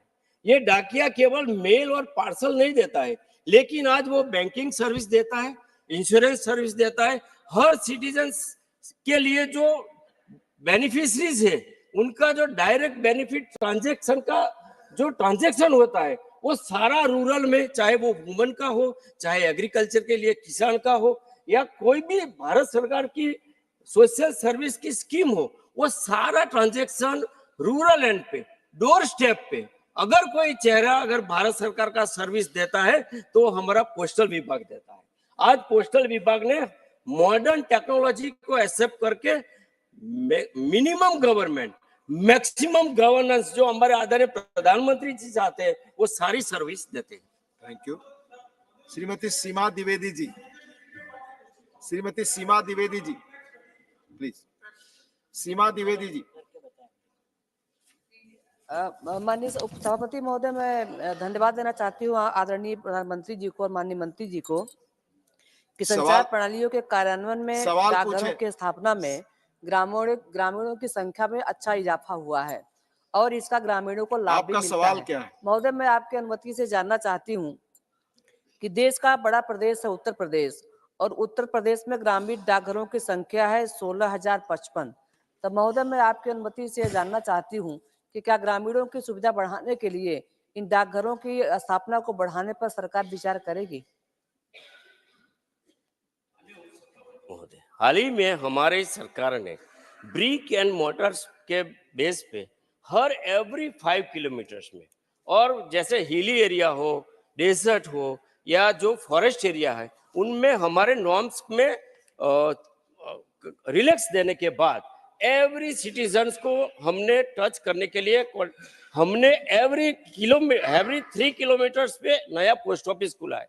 अगर उत्तर प्रदेश में भी आवश्यकता होगी तो हम खोल रहे हैं। अभी मैं आपको ये बताना चाहता हूँ, पहले की कांग्रेस की सरकार के समय में करीब 634 पोस्ट ऑफिस बंद हो गया था। अभी हमने 5,746 नए पोस्ट ऑफिस खोले हैं और 5,000 खोल रहे हैं। 10,000 से पोस्ट ऑफिस नया खोलने के बाद अगर उत्तर प्रदेश में भी कहीं पोस्ट ऑफिस की आवश्यकता होगी तो हम जरूर खोलेंगे। हम हर सिटीजन तक पहुंचना चाहते हैं और ट्रेडिशनली बैंक जहां नहीं जाता है क्योंकि वो अनसस्टेनेबिलिटी कारण नहीं जाता है, लेकिन पोस्ट ऑफिस बैंकिंग सर्विस देने के लिए तैयार है। अनबैंक एरिया जो भी है वो सारे अनबैंक एरिया को हम कवर करेंगे। Thank you. क्वेश्चन नंबर 5, माननीय श्री मोहम्मद नदीमुल हक जी। माननीय मंत्री जी, क्वेश्चन नंबर 5, पहला सप्लीमेंट्री, माननीय नदीमुल हक जी। asked whether it is a fact that between 2017 and 2021, 217 consequential accidents and 1,800 other accidents took place, and that derailments were the cause of majority of the accidents. If so, the details and the actions taken thereof. Thank you. माननीय मंत्री जी। महोदय, पिछले 3 वर्षों के दौरान जो rail दुर्घटना हुई, भारतीय रेलवे विभाग निरंतर रेल दुर्घटना कम करने की कोशिश करती है।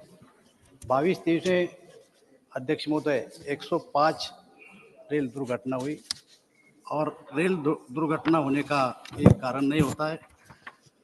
रेलवे ट्रैक में खराबी, रेल इंजन में खराबी, इक्विपमेंट में खराबी, ये दुर्घटना के कारण होते हैं। और मुझे ऐसा लगता है कि जब कोहरा होता है उसी समय भी दुर्घटना होना संभव होता है। तो अभी जो उन्होंने साहब ने आंकड़े बताए, लेकिन 2001, 2002 और 2004 लगभग अध्यक्ष महोदय 473, 2002 में 415 से लेकर तो 2012 में 131, 13 में 122, लेकिन आज के तारीख में 2016-17 में 104, 17-18 में 73, 18-19 में 59 और 19-20 में केवल 55 एक्सीडेंट हुए हैं। 21-22 में 35 और 22-23 में 48। धन्यवाद। Second supplementary. Sir, last year, the railway spent 1,05,378 crores on its budget.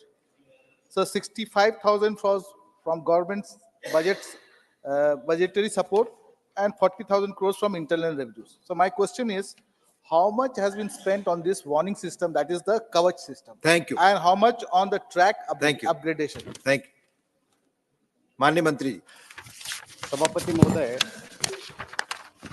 कवच एक स्वदेशी नई टेक्नोलॉजी है और आज के तारीख में 1465 किलोमीटर दक्षिण मध्य रेल पर कवच लग चुका है। लगभग 3000 किलोमीटर जो अभी दिया है वो दिल्ली मुंबई, दिल्ली हावड़ा मार्ग पर उसका काम चल रहा है। ऑप्टिकल फाइबर केबल बिछाना, दूरसंचार टावरों की स्थापना करना, स्टेशनों पर उपकरणों का प्रावधान करना, लोकोमेव उपकरण का प्रावधान और ट्रैक साइड उपकरणों की स्थापना, ये अभी काम अध्यक्ष महोदय चल रहा है। माननीय राकेश सिन्हा जी, माननीय राकेश सिन्हा जी प्लीज। सभापति महोदय धन्यवाद। जब से माननीय प्रधानमंत्री नरेंद्र मोदी जी ने मिलेट्स के बारे में, श्री अन्न के बारे में यूनाइटेड नेशन में रखा और अंतर्राष्ट्रीय स्तर पर इसकी स्वीकृति मिली और मिलेट्स का उत्पादन और उपभोग दोनों बढ़ा है, मैं माननीय रेल मंत्री जी से जानना चाहता हूं, क्या रेलवे प्लेटफॉर्म पर जंक फूड को विस्थापित करके मिलेट्स यानी श्री अन्न को प्रमोट करने की कोई कार्यक्रम रेल मंत्रालय के पास है, और रेल में भी जो भोजन दिया जा रहा है उसमें मिलेट्स को देने का प्रावधान कर रहे हैं क्या? धन्यवाद। आप सब जानते हैं कि मोदी जी ने मिलेट के लिए प्रोत्साहन दिया है और माननीय सदस्य की जो सूचना है मैं उनसे मिलकर इसके बारे में चर्चा करूंगा। धन्यवाद। माननीय Niranjan VC ji. Thank you, Honorable Deputy Chairman, sir. Sir, coach washing plant at Kontabanji and railway under bridge has been sanctioned by East Coast Railway since last 2 years, but the work has not been started. So I would like to know from Honorable Minister when the work will be started. माननीय मंत्री जी। सभापति महोदय, ये कवच के बारे में पूछा गया प्रश्न है। अगर माननीय सदस्य को अगर इसके बारे में जानकारी तो मैं समय दूंगा और चर्चा करूंगा। Thank you. Honourable A Rahim, your question. Sir, every life is very precious. Sir, in the past years, many lives have been lost on the track. Sir, including trackmen and track women. Sir, 361 workers died on railway tracks in last 5 years. Sir, my question, in how many railway divisions has red check device been fully implemented? Red check device. Thank you. सभापति महोदय, कि ये जो मृत्यु होती है, सभापति महोदय मैंने तो आंकड़े आपको बता दिए हैं, लेकिन जो कर्मचारी है उनकी जो मृत्यु हुई आज के तारीख में आंकड़े मेरे पास नहीं, मैं सभा पटल पर रखूंगा। Thank you. Question number 6 please, he will keep. Question number 6 doctor Amar Patnaik ji. माननीय मंत्री जी, first supplementary doctor Amar Patnaik. Sir, greenhouse emissions are at the core of the discourse on adverse climate effects. The reply, the ministry has said that they are not monitoring industry-wise or even industry company-wise any data on the emissions made, carbon emissions, greenhouse emissions made by each of the industries.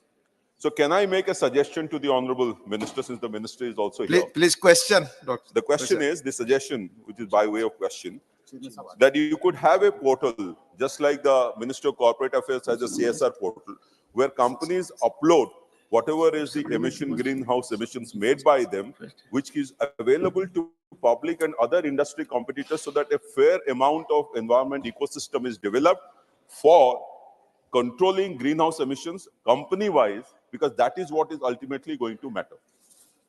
Honorable Minister. The government should not be interfering in every aspect of every industry is a principle that we uphold, because making such data in the public domain could also harm the interests of India's export competitiveness, our export performance. And therefore, individual company-wise data is not something that the government would like to interfere in. However, this is one government which has always been very conscious of our global responsibility, has been a part of the solution across the world ever since the Paris Agreement in 2015 at COP21. India, led by Prime Minister Shri Narendra Modi, has been at the forefront of forging consensus and ensuring that the world wakes up to this climate crisis we are in fact very proud that India as a nation is one of the few countries which regularly submits our biannual UNFCCC report about our performance against the nationally determined contributions of 2015. We are the best performing country amongst all the G20 countries when they were ranked by an independent agency. And therefore, the government is focusing its attentions at the macro level, whereas industry suo moto on their own, thanks to the consciousness that has been generated in the country, are looking at their own processes, looking at improving their own processes, looking at playing an important positive role in addressing this problem of climate change. Dr. Amar Patnaik, second supplementary. Sir, may I suggest to the Honorable Minister that in the reply they have mentioned that the India's Carbon Credit Trading Scheme 2023 has been put in operation. It cannot be put under operation unless you have industry in every separate company-wise the data of greenhouse emissions and carbon emissions. However, the second supplementary is whether a decarbonization pathway has been prescribed for each industry, each company by way of notification, and that is being reviewed so that we achieve the target which you mentioned of the Honorable Prime Minister to make net zero by 2070 or even earlier. Honorable Minister. Well, Chairman, as regards the carbon credit trading system, the scheme will be, benefit will be taken by those who prepare that data and who are able to demonstrate that they are eligible for the carbon credits. In a way, it's the government's efforts to encourage more and more companies to come within the ambit of the scheme to take benefit of this trading scheme. And therefore, we believe that the persuasive approach and a more consensus and taking people together, industry together, is the right way to achieve these goals. As regards the overall India contribution to greenhouse gas emission reduction or to addressing the challenge of climate change, extensive data is being collected by the Ministry of Environment, Forests and Climate Change. Extensive research is being done in different sectors on our ability to bring down the carbon emissions, to create a carbon sink, both adaptation and mitigation measures. India is at the forefront of these measures, and I can assure the honorable member through you, sir, that India will relentlessly pursue the path both of inclusive growth and sustainable growth. Dr. Ami Yaznik, third supplementary. Me this opportunity. Sir, I've seen the reply given by the Honorable Minister, and it's very clearly said that there is no database which has been formed for the cement industry. So there is no greenhouse gas emissions database which you have. You do not have a special budget also for this particular industry, which is carved out for treating the greenhouse gas emissions. Given this situation, you talk about inclusive and exclusive and sustainable growth. You have committed net zero emissions at the international level, but you do not have a roadmap or a budget or a plan, either shorter or a longer, for the cement industry, which is one of the largest sectors and which contributes to the construction industry as well. So when you do not have this, how would you go for emission trading, carbon credit trading, without having anything or a roadmap in place? So all these hollow statements do not give concrete examples of how you are going to bring zero net emissions at the international level. Honorable Minister. Honorable Chairman, sir, I think the same question was agitated by the earlier speaker, but I would like to repeat. It was more force this time. Yeah, I would like to inform the honorable member through you, sir, that what we have written is, the question was regarding current greenhouse gas emissions from the cement industry, broken down by individual companies, production unit-wise. So our reply relates to the question that we don't have every production unit's data for every industry running the cement plants. The country is collecting data for different sectors which are recognized as contributing to the greenhouse gas emissions at the aggregate level. Industry bodies are working in consultation and collaboration with the government to address these issues. Cement industry is a very, very important sector of the economy. They are on suo moto, recognizing the global problem and are taking necessary steps for mitigation of the greenhouse gas emissions. I think Indian industry today, and I'm proud to say this on behalf of Indian industry as the industry minister, the industry in India today is self-reliant. The industry in India is Atmanirbhar. They are not looking for clutches for everything that has to be done. They don't look at the government for every small thing. They are not looking at government subsidies, and only after that they will act in the interests of the country or the nation. So I think the important thing to be noted is that industry is conscious of their obligations. As regards the carbon trading scheme, the Bureau of Energy Efficiency is already, as per the scheme, if you will care to go into the scheme, undertaking studies for the sectors which are obligated to be covered under the scheme, and accordingly they will work out the targets, they will work out what the incentives or what the credit should be given to each industry for improvement. Those targets in due course after the study will be notified by the Ministry of Environment, Forests and Climate Change, and it is only after that that they will be able to start giving the carbon credits. The scheme has been notified, the trading process has been brought to fore, the actioning of the scheme is under process. Thank you.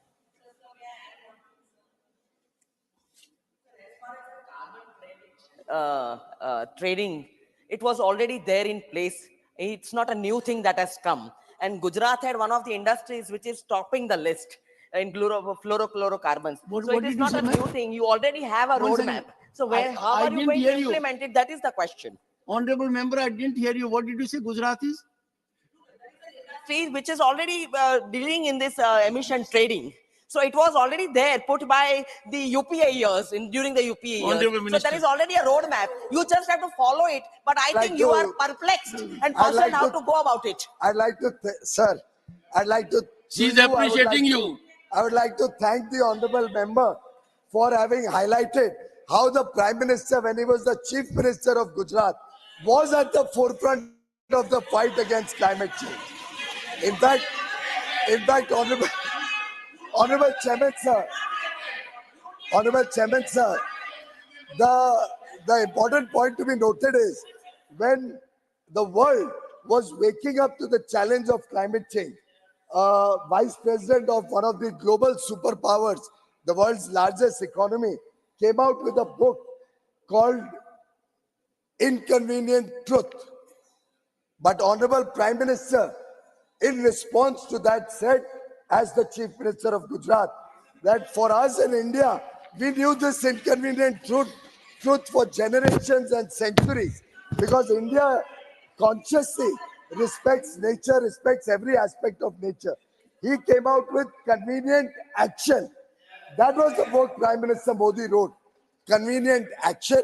He consistently, as Chief Minister, whether it was the first solar power unit in India, whether it was the first wind power unit along the canals, I think Prime Minister Modi has demonstrated through action right from the last 23 years, where he has led the country in one form or the other in different initiatives. His sensitivity to the environment and his commitment to make India a global player when it comes to addressing the challenge of climate change. Shri Anil Desai. Honorable Minister. First supplementary, Shri Anil Desai.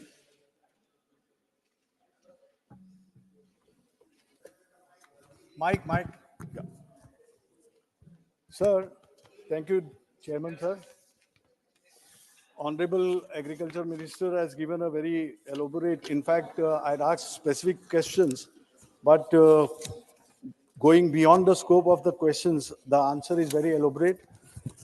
I'm going by the answer which has been given, and in the answer, Pradhan Mantri Fasal Bima Yojana has been emphasized.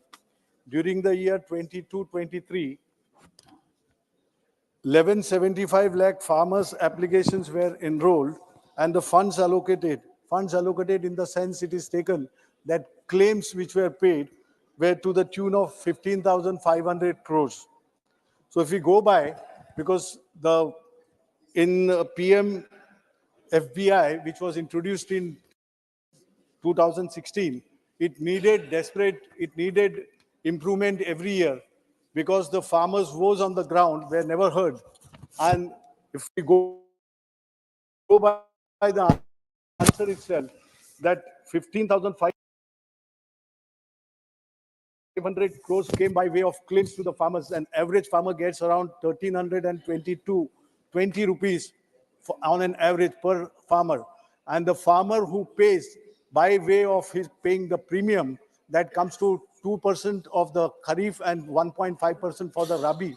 That comes to, on an average, more than 5,000 rupees is paid by the farmer. And this itself shows, the government answer itself shows that PMFBI, which very much emphasis is made, and with pride the government has been saying that over the years this is very beneficial to the farmers, which is not the fact, because on ground farmers are crying. You can very much verify the facts from the insurance companies itself, from the government department itself, and more than anything from the farmer. Your supplementary. May I know from the Honorable Minister what improvements are being done or have already been done, which will really, this Pradhan Mantri Bima Fasal Bima Yojana will be a beneficial instrument in the hands of government to give the benefits to the farmers. Honorable Minister. सभापति जी, भारत का फसल बीमा योजना 2016 में शुरू है नया policy के तहत, and this is the first largest crop insurance scheme in the world in terms of farmers registration. And also, sir, this is the third largest scheme in the world in terms of insurance premiums.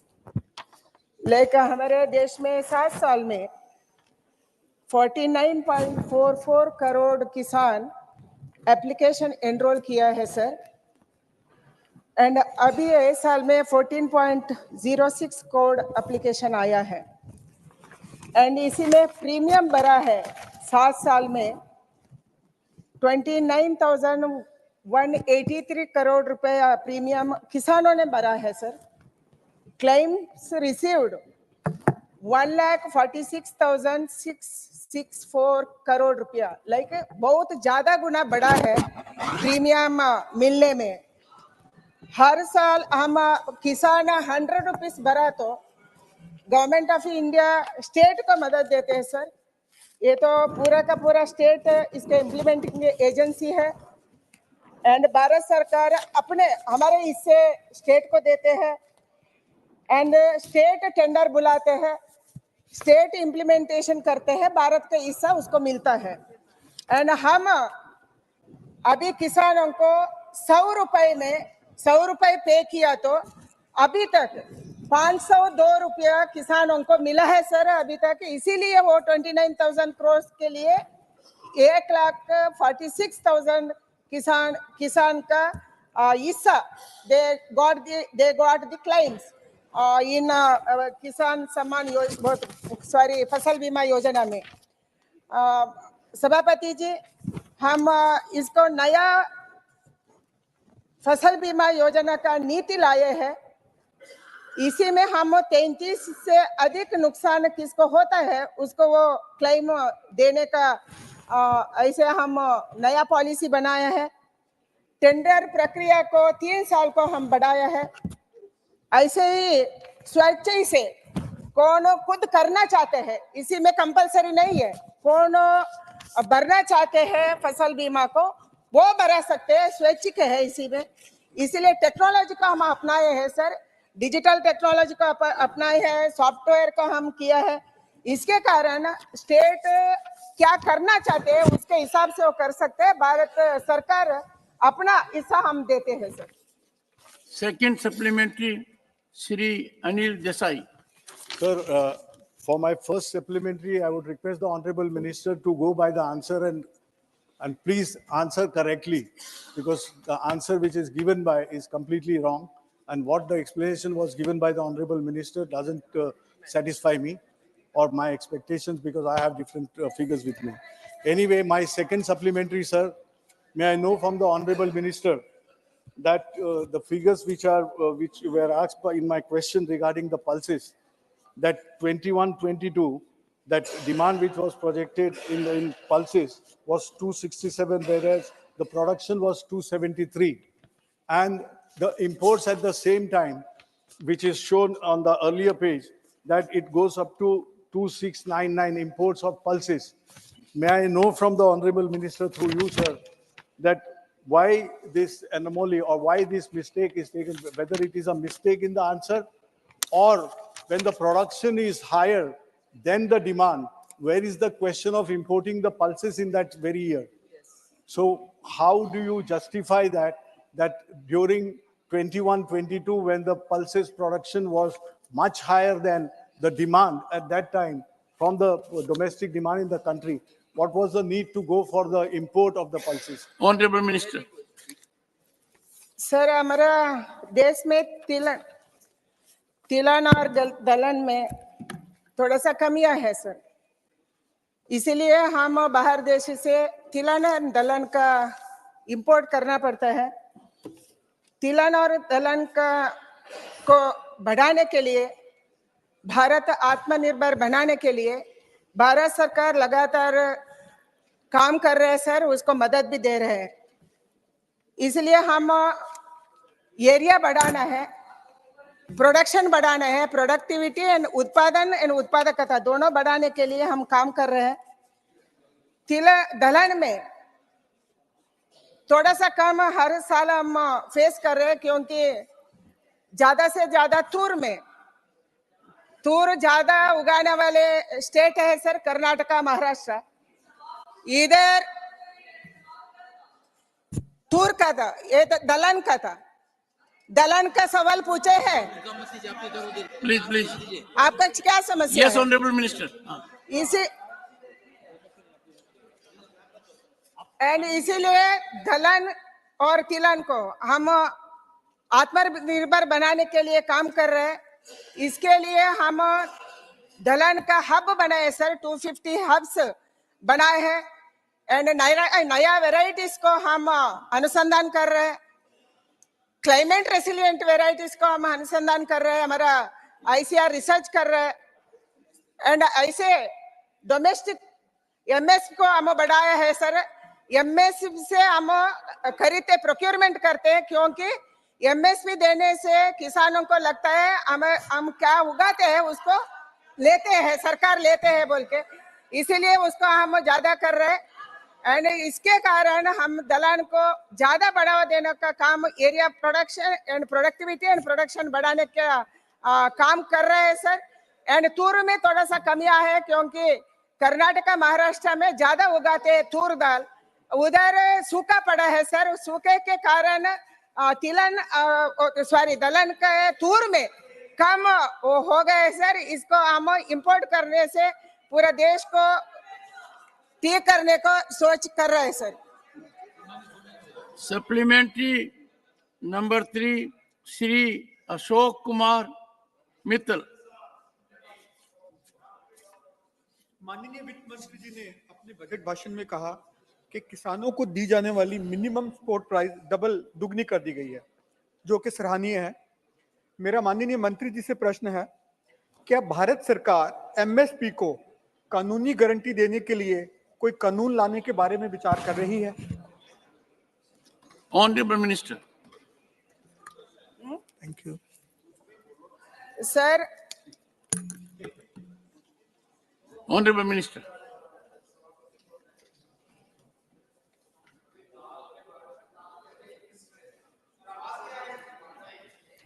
अधिक होती है, कुछ में कम होती है, कई किस्मों में से, जिसमें तूर दाल के बारे में कहा गया। पिछले बार कर्नाटका में सबके जानकारी में है कि वहाँ अच्छी फसल नहीं हो पाई सूखा के कारण, और जो तूर दाल होती है उसके उत्पादन के लिए समय बहुत अधिक लगता है। चना दाल का जो उत्पादन है वो अधिक है। कुल जो दाल उत्पादन देश में हुई है उसके अनुसार सरप्लस है, लेकिन जो आवश्यकता है तूर दाल की उसमें कमी आई। तो दूसरी बात यह है कि उन्होंने जो मैं माननीय सदस्य को बताना चाहता हूं कि माननीय मोदी की गारंटी है एमएसपी के बारे में, किसानों का आय दुगुना हो, उसको सही लागत और उसका लाभ अच्छे ढंग से मिले, ये अपने आप में मोदी जी की गारंटी है। Question hour over. Honorable member Kavita Patidar to move that an address be presented to the President in the following terms. That the members of the Rajyasabha assembled in this session are deeply grateful to the President for the address which she has been pleased to deliver to both houses of Parliament assembled together on January 31, 2024.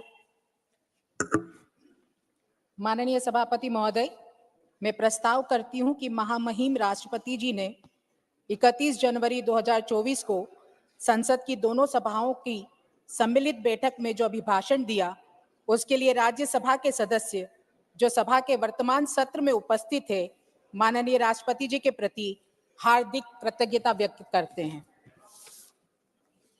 सभापति महोदय, अमृतकाल की शुरुआत में बने नए संसद भवन में अपने जीवन को कर्म से गढ़ने वाली नारी शक्ति की परिचायिका आदरणीय राष्ट्रपति जी ने 500 साल के इंतजार के बाद बने भव्य अयोध्या मंदिर एवं राम लला की प्राण प्रतिष्ठा के मनोभाव के साथ ही राम राज्य की स्थापना की ओर कदम उठाते हुए विकसित भारत के संकल्प के साथ हमारी सरकार की उपलब्धियों को भी जनता के सामने रखा है।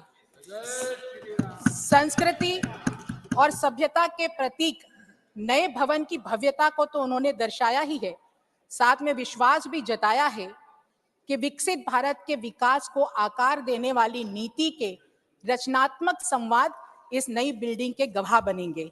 माननीय सभापति महोदय, जैसा हम जानते हैं कि हमारी सरकार और माननीय प्रधानमंत्री जी के नेतृत्व में महिलाओं की सशक्तिकरण में उठाए गए कदम हर स्तर पर संभव प्रयास करे हैं।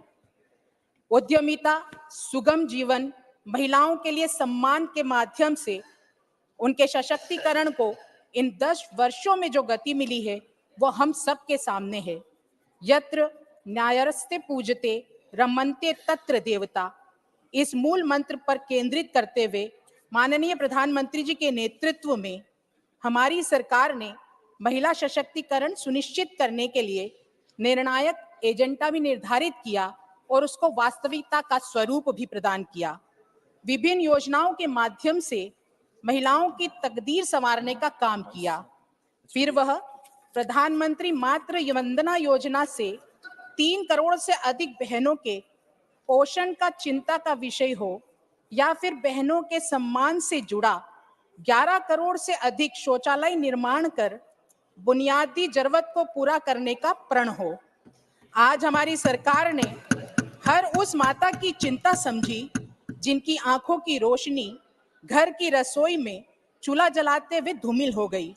मुझे प्रसन्नता है कि प्रधानमंत्री उज्ज्वला योजना के तहत 10 करोड़ से अधिक महिलाओं को उस धुएं से आजादी मिली जिसने उनकी सांसों को दमा जैसी बीमारियों से जकड़ रखा था।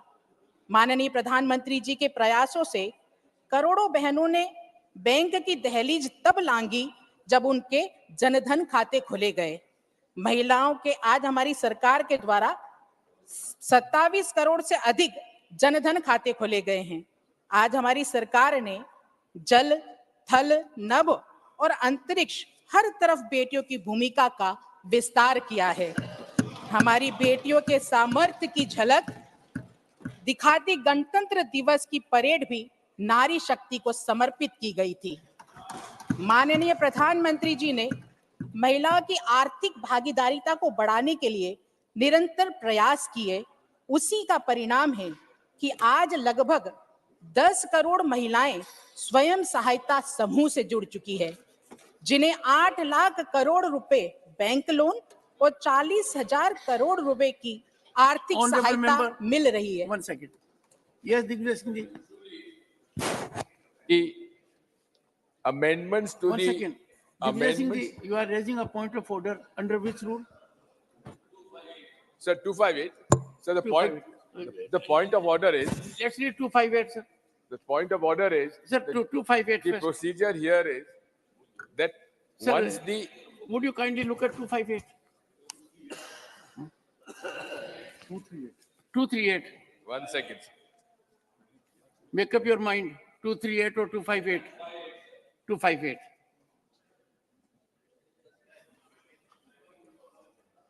Sir, you will have to decide under which rule you are raising it.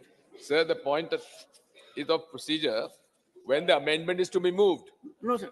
Sir, usually. Sir, under which rule? So that I may also have the benefit of it.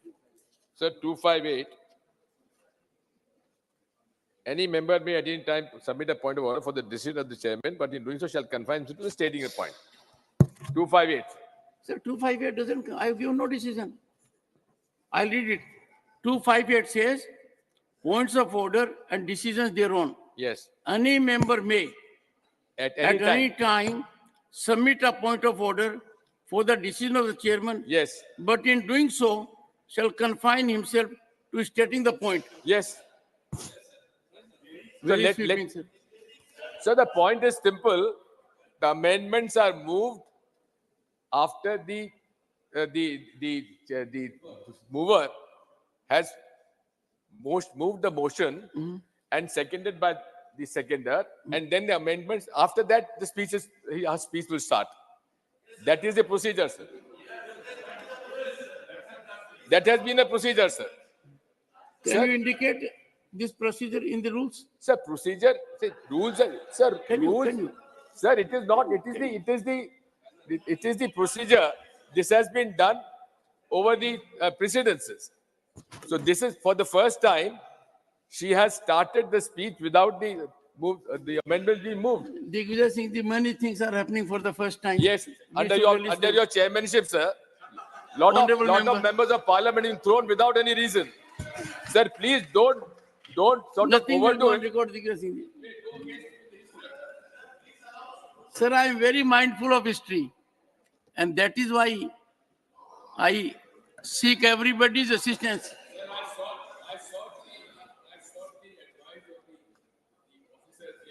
Then they confirmed that usually the amendments are moved before her speech starts. There is no such provision of seconding. Take your seat, very experienced members. As a matter of fact, I am going by the listed business. Honorable member may continue her address. धन्यवाद माननीय सभापति महोदय। माननीय प्रधानमंत्री जी के नेतृत्व में हमारी सरकार 2 करोड़ लखपति दीदी बनाने की महत्वपूर्ण अभियान चला रही है। नमो ड्रोन दीदी योजना के तहत समूह को 15,000 ड्रोन उपलब्ध करवाए जा रहे हैं। मातृत्व अवकाश 12 सप्ताह से बढ़ाकर 26 सप्ताह करना महिला सम्मान का एक प्रतीक उदाहरण है। सशस्त्र बलों में महिलाओं को पहली बार परमानेंट कमीशन देने का निर्णय हो या सैनिक स्कूलों और राष्ट्रीय रक्षा अकादमी में महिला कैडेट्स को पहली बार प्रवेश देने की बात हो, हमारी सरकार द्वारा दिए गए अवसर आज हमारी बहनों के विकास और सम्मान के रास्ते खोल रही है। आज महिलाएं फाइटर पायलट भी है और नौसेना के जहाज को भी कमांड कर रही है। चंद्रयान 3 की सफलता में भी भूमिका निभा रही है और कोविड जैसे संकट के समय अपने धैर्य और मनोबल को ऊंचा करते हुए वैक्सीन निर्माण में भी सहभागी बनी है। हमारी सरकार की मुद्रा के तहत करीब 31 करोड़ से ज्यादा लोन महिलाओं को मिले हैं, जिससे स्वरोजगार शुरू कर बहनें आर्थिक सशक्त बनी है। पहली बार ये देखने में आया है कि भारत के लिंग अनुपात 1000 पुरुषों पर 1020 महिलाएं तक सुधार आज हम देख रहे हैं। माननीय महोदय, ट्रिपल तलाक को गैर कानूनी बनाकर एक तरफ बहनों के सम्मान की रक्षा करने से लेकर इतिहास को बदलते हुए राजनीति के साथ सामाजिक और आर्थिक सशक्तिकरण का मार्ग प्रशस्त करता हुआ नारी शक्ति वंदन अधिनियम के सफर तक पीएम आवास योजना के तहत महिलाओं को मालिकाना हक देते हुए 70% से अधिक घर देने के साथ ही नाबालिगों से बलात्कार के लिए मृत्यु दंड और न्यूनतम सजा को बढ़ाकर 20 साल करने तक ये माननीय प्रधानमंत्री जी के वो संकल्प थे जिनके द्वारा नारी के अधिकारों में वृद्धि कर उनके सम्मान की रक्षा करने का काम हमारी सरकार ने किया है। आज जिस प्रदेश से मैं आती हूँ, मध्य प्रदेश, जहां मां नर्मदा और मां शारदा का आशीर्वाद पग पग पर मिलता है, उस प्रदेश में बेटियों के जन्म से लेकर उनकी शिक्षा, उनके विवाह और उनको आत्मनिर्भर बनाने तक की सभी योजनाओं के साथ केंद्र की योजना का लाभ लेकर महिला क्रांति का सामाजिक प्रभाव आज हमें देखने को मिल रहा है। घर घर आंगन, आंगन देखो खुशहाली आई है, सबका सबका मान बढ़ाने घर में बेटी आई है। यह सुअवसर मिला है क्योंकि आज बेटियों का जन्म उत्सव बना है। हमारी सरकार ने बहन बेटियों के जीवन चक्र से जुड़ी हर समस्या पर ध्यान देकर उसका समाधान किया है। महिला शक्ति के साथ ही युवा शक्ति, किसान, गरीब, इन 4 स्तंभों पर सशक्त करने के लिए हमारी सरकार निरंतर काम कर रही है। माननीय प्रधानमंत्री जी के एक भारत श्रेष्ठ भारत और विकसित भारत के दृष्टिकोण को साकार करने के लिए दृढ़ संकल्पित हमारी सरकार है। राष्ट्र के विकास के उद्देश्य से अनेकों योजनाएं और नीतियों के माध्यम से हमारी सरकार विकास रथ पर आगे बढ़ रही है। सफल चंद्रयान मिशन से लेकर हाल ही में G20 शिखर सम्मेलन की मेजबानी ने देश के सम्मान को बढ़ाया है। माननीय महोदय, राष्ट्रपति महोदया ने उपलब्धियों के बारे में बताते हुए कहा है कि बीते 10 वर्ष की साधना का ये विस्तार है। जम्मू कश्मीर से आर्टिकल 370 हटाने को लेकर जो संशय थी वो आज इतिहास बन चुकी है।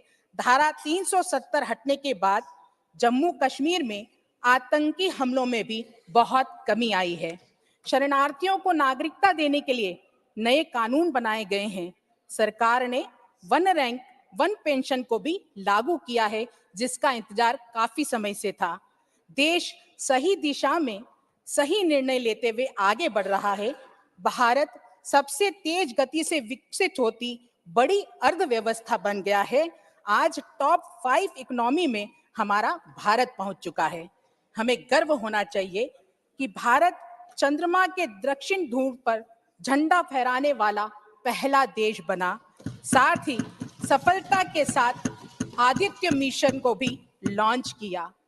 दिल्ली मुंबई एक्सप्रेस के साथ भारत के सबसे लंबे समुद्री अटल सेतु के रूप में विकास के नए आयाम स्थापित किए। भारत को अपनी पहली नमो ट्रेन, पहली अमृत भारत ट्रेन मिली। मिशन मोड में लाखों युवाओं को सरकारी नौकरी दी गई। भारत का निर्यात $450 बिलियन से बढ़कर $775 बिलियन से अधिक हो गया है। पहले की तुलना में FDI दुगना हुआ है। खादी ग्रामोद्योग के उत्पादनों की बिक्री में 4 गुना बढ़ोतरी हुई है। स्टार्टअप बढ़कर 1 लाख से अधिक हो गए हैं। GST देने वालों की संख्या बढ़कर 1,40,00,000 हो गई है। 2023-2024 में 12 लाख इलेक्ट्रिक वाहन बिके हैं, जो एक नई क्रांति का आह्वान है। मेक इन इंडिया और भारत आत्मनिर्भर भारत अभियान हमारी ताकत बन चुके हैं। भारत आज दुनिया का दूसरा सबसे बड़ा मोबाइल फोन निर्यात देश बन चुका है। हम बचपन से सुनते आ रहे थे गरीबी हटाओ के नारे, लेकिन आज हमारी सरकार के 1 दशक के कार्यकाल में बड़े पैमाने पर 25 करोड़ देशवासी गरीबी से बाहर निकले हैं। डिजिटल ट्रांजैक्शन में हमारा देश आगे निकला है। आज दुनिया के कुल रियल टाइम डिजिटल लेन देन का 46% भारत में होता है। आज गांवों में 4 लाख किलोमीटर नई सड़कों का निर्माण हो या नेशनल हाईवे की बात हो, एयरपोर्ट की संख्या 2 गुना बढ़ाने के साथ ही 10,000 किलोमीटर गैस पाइपलाइन बिछाना हो, आज हमारा देश तेजी से विकास के पथ पर आगे बढ़ रहा है। 5 शहरों तक सीमित मेट्रो की सुविधा आज 20 शहरों में है। 25,000 किलोमीटर से ज्यादा रेलवे ट्रैक बिछाए गए हैं। आज 39 से ज्यादा रूट्स पर वंदे भारत ट्रेन चल रही है। यह विकसित भारत के संकल्प की यात्रा का विकास रूपी प्रतिबिंब है। सभापति महोदय, मैं अन्य पिछड़ा वर्ग के कल्याण के लिए हमारी सरकार की प्रतिबद्धता को उजागर करने के लिए माननीय राष्ट्रपति जी की सराहना करती हूँ। मुझे बताते हुए बहुत गर्व हो रहा है कि हमारे माननीय प्रधानमंत्री जी ने ओबीसी समुदाय के कल्याण को आगे बढ़ाने के लिए कई पहल किए हैं। उनके नेतृत्व में ओबीसी आयोग को संवैधानिक दर्जा दिया गया है। उससे सामाजिक और शैक्षणिक रूप से पिछड़े वर्गों के अधिकारों की रक्षा करने की शक्तियां मिलती है। यह मुझे उपलब्धि की भावना से भर देता है जब मैं ये उल्लेख करती हूं कि हमारे प्रधानमंत्री जी जो स्वयं ओबीसी श्रेणी से है, उनके मंत्रिमंडल में कई मंत्री ओबीसी है। साथ ही मेरे प्रदेश के मुख्यमंत्री भी ओबीसी श्रेणी से आते हैं। ऐसे कई निर्णय यह प्रदर्शित करते हैं कि हमारी सरकार ओबीसी हितैषी है और उसकी कथनी और करनी में कोई अंतर नहीं है। महोदया, भव्य अयोध्या मंदिर और श्री रामलला की प्राण प्रतिष्ठा हमारे गौरव का प्रतीक है। यह ऐतिहासिक पल एक प्रकाश पुंज है जो हमें एकता, नैतिक मूल्यों और हमारे महान राष्ट्र की भावना से मेल खाने वाले सिद्धांतों की ओर मार्गदर्शित करते हैं। इस मार्ग पर चलते हुए आइए हम सबका साथ, सबका विकास के प्रति अपनी प्रतिबद्धता की पुष्टि करें, यह मानते हुए कि विकसित भारत की यात्रा में कोई भी नागरिक पीछे नहीं रहेगा, क्योंकि हमारा मानना है कि सूरज जैसा बनना है तो सूरज जितना जलना होगा, नदियों सा आदर पाना है तो पर्वत छोड़ निकलना होगा। हम इस सदी के लोग हैं तो क्यों सोचे राह सरल होगी, अगर मोदी की गारंटी है तो हर मुश्किल अब हल होगी। इस भाव के साथ एक भारत श्रेष्ठ भारत की कल्पना, उसके भाव हम सब के दिलों में गूंजे और उसकी सफलता के सामूहिक प्रयास के आह्वान हेतु पुनः माननीय राष्ट्रपति महोदया जी को बहुत बहुत धन्यवाद देते हुए मैं अपनी वाणी को विराम देती हूँ। जय हिंद, जय भारत। धन्यवाद। धन्यवाद माननीय अध्यक्ष श्री विवेक ठाकुर जी।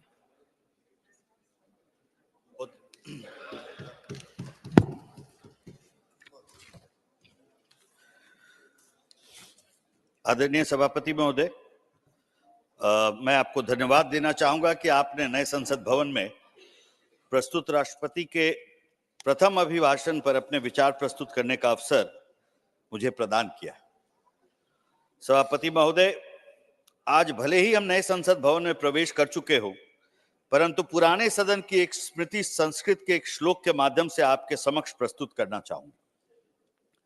सर्वदा सया नृपः प्राज्ञ स्वमते न कदाचन सम्याधिकारी प्रकृति सभासद सुमते स्थित।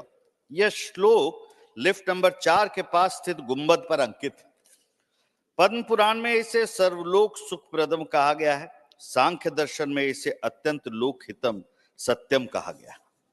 इस श्लोक का अर्थ है कि राजा को हमेशा बुद्धिमान रहना चाहिए। बुद्धिमत्ता और समर्पण की भावना से प्रमाणिक होती है निर्णय लेने की क्षमता, और उन्हें यह सुनना चाहिए कि सदन में अन्य लोग क्या कहते हैं। उसे सभी की भलाई के लिए कार्य करना है। सभापति महोदय, आप सोच रहे हों कि उपरोक्त श्लोक की चर्चा मैंने क्यों की। वो इसलिए कि उपरोक्त श्लोक में जो प्रधान सेवक से अपेक्षा की गई है, उन सभी की पूर्ति हमारे आदरणीय प्रधानमंत्री जी ने पिछले 10 वर्षों में की। और ये बजट देखकर यही प्रतीत होता है कि आदरणीय प्रधानमंत्री जी बुद्धिमत्ता और समर्पण की भावना से जिस प्रकार कार्य कर रहे हैं, वो साफ साफ परिलक्षित होता है। वरना हमने कितने चुनावी वर्ष के बजट देखे जिनमें फ्रीबीज की भरमार होती थी, परंतु ये बजट भारत के अमृतकाल का बजट है, जिसमें 2047 में विकसित भारत के रोड मैप को जुलाई में प्रस्तुत करने की बात कही है, यह एक दूरदर्शी सोच के बजट का झलक है, क्योंकि यह इंटरिम बजट है। जब दूरदर्शिता की बात आती है तो पूर्व प्रधानमंत्री श्री मनमोहन सिंह जी का इस सदन में डिमोनेटाइजेशन पर दिया बयान याद आता है, जिसमें उन्होंने बहुत ही नामी गामी इकोनॉमिस्ट थे केन्स, उनको कोट किया और कहा कि वर्तमान सरकार जो नीति लेकर आई है उससे वह दूरदर्शी लाभ की अपेक्षा कर रही है, पर केन्स का कहना है in the long run we are all dead, अर्थात हमें निकट भविष्य की चिंता पर ध्यान देना चाहिए, ना कि भविष्य की दूरदर्शी योजनाओं पर। विचार करिए, ऐसे विचार वाली सरकार ने देश पर दशकों तक राज किया और इसी दूरदर्शिता का अभाव था कि जब 2014 में हम सत्ता में आए तो अर्थव्यवस्था पूरी तरह से तबाह स्थिति में थी। उन्हीं पूर्व प्रधानमंत्री जी का उस समय का एक और बयान अगर मैं जिक्र करूं, डिमोनेटाइजेशन को ऑर्गेनाइज लूट और लीगलाइज प्लंडर जब उन्होंने कहा था, मैं सदन को आपके माध्यम से बताना चाहूंगा कि ऑर्गेनाइज लूट और लीगलाइज प्लंडर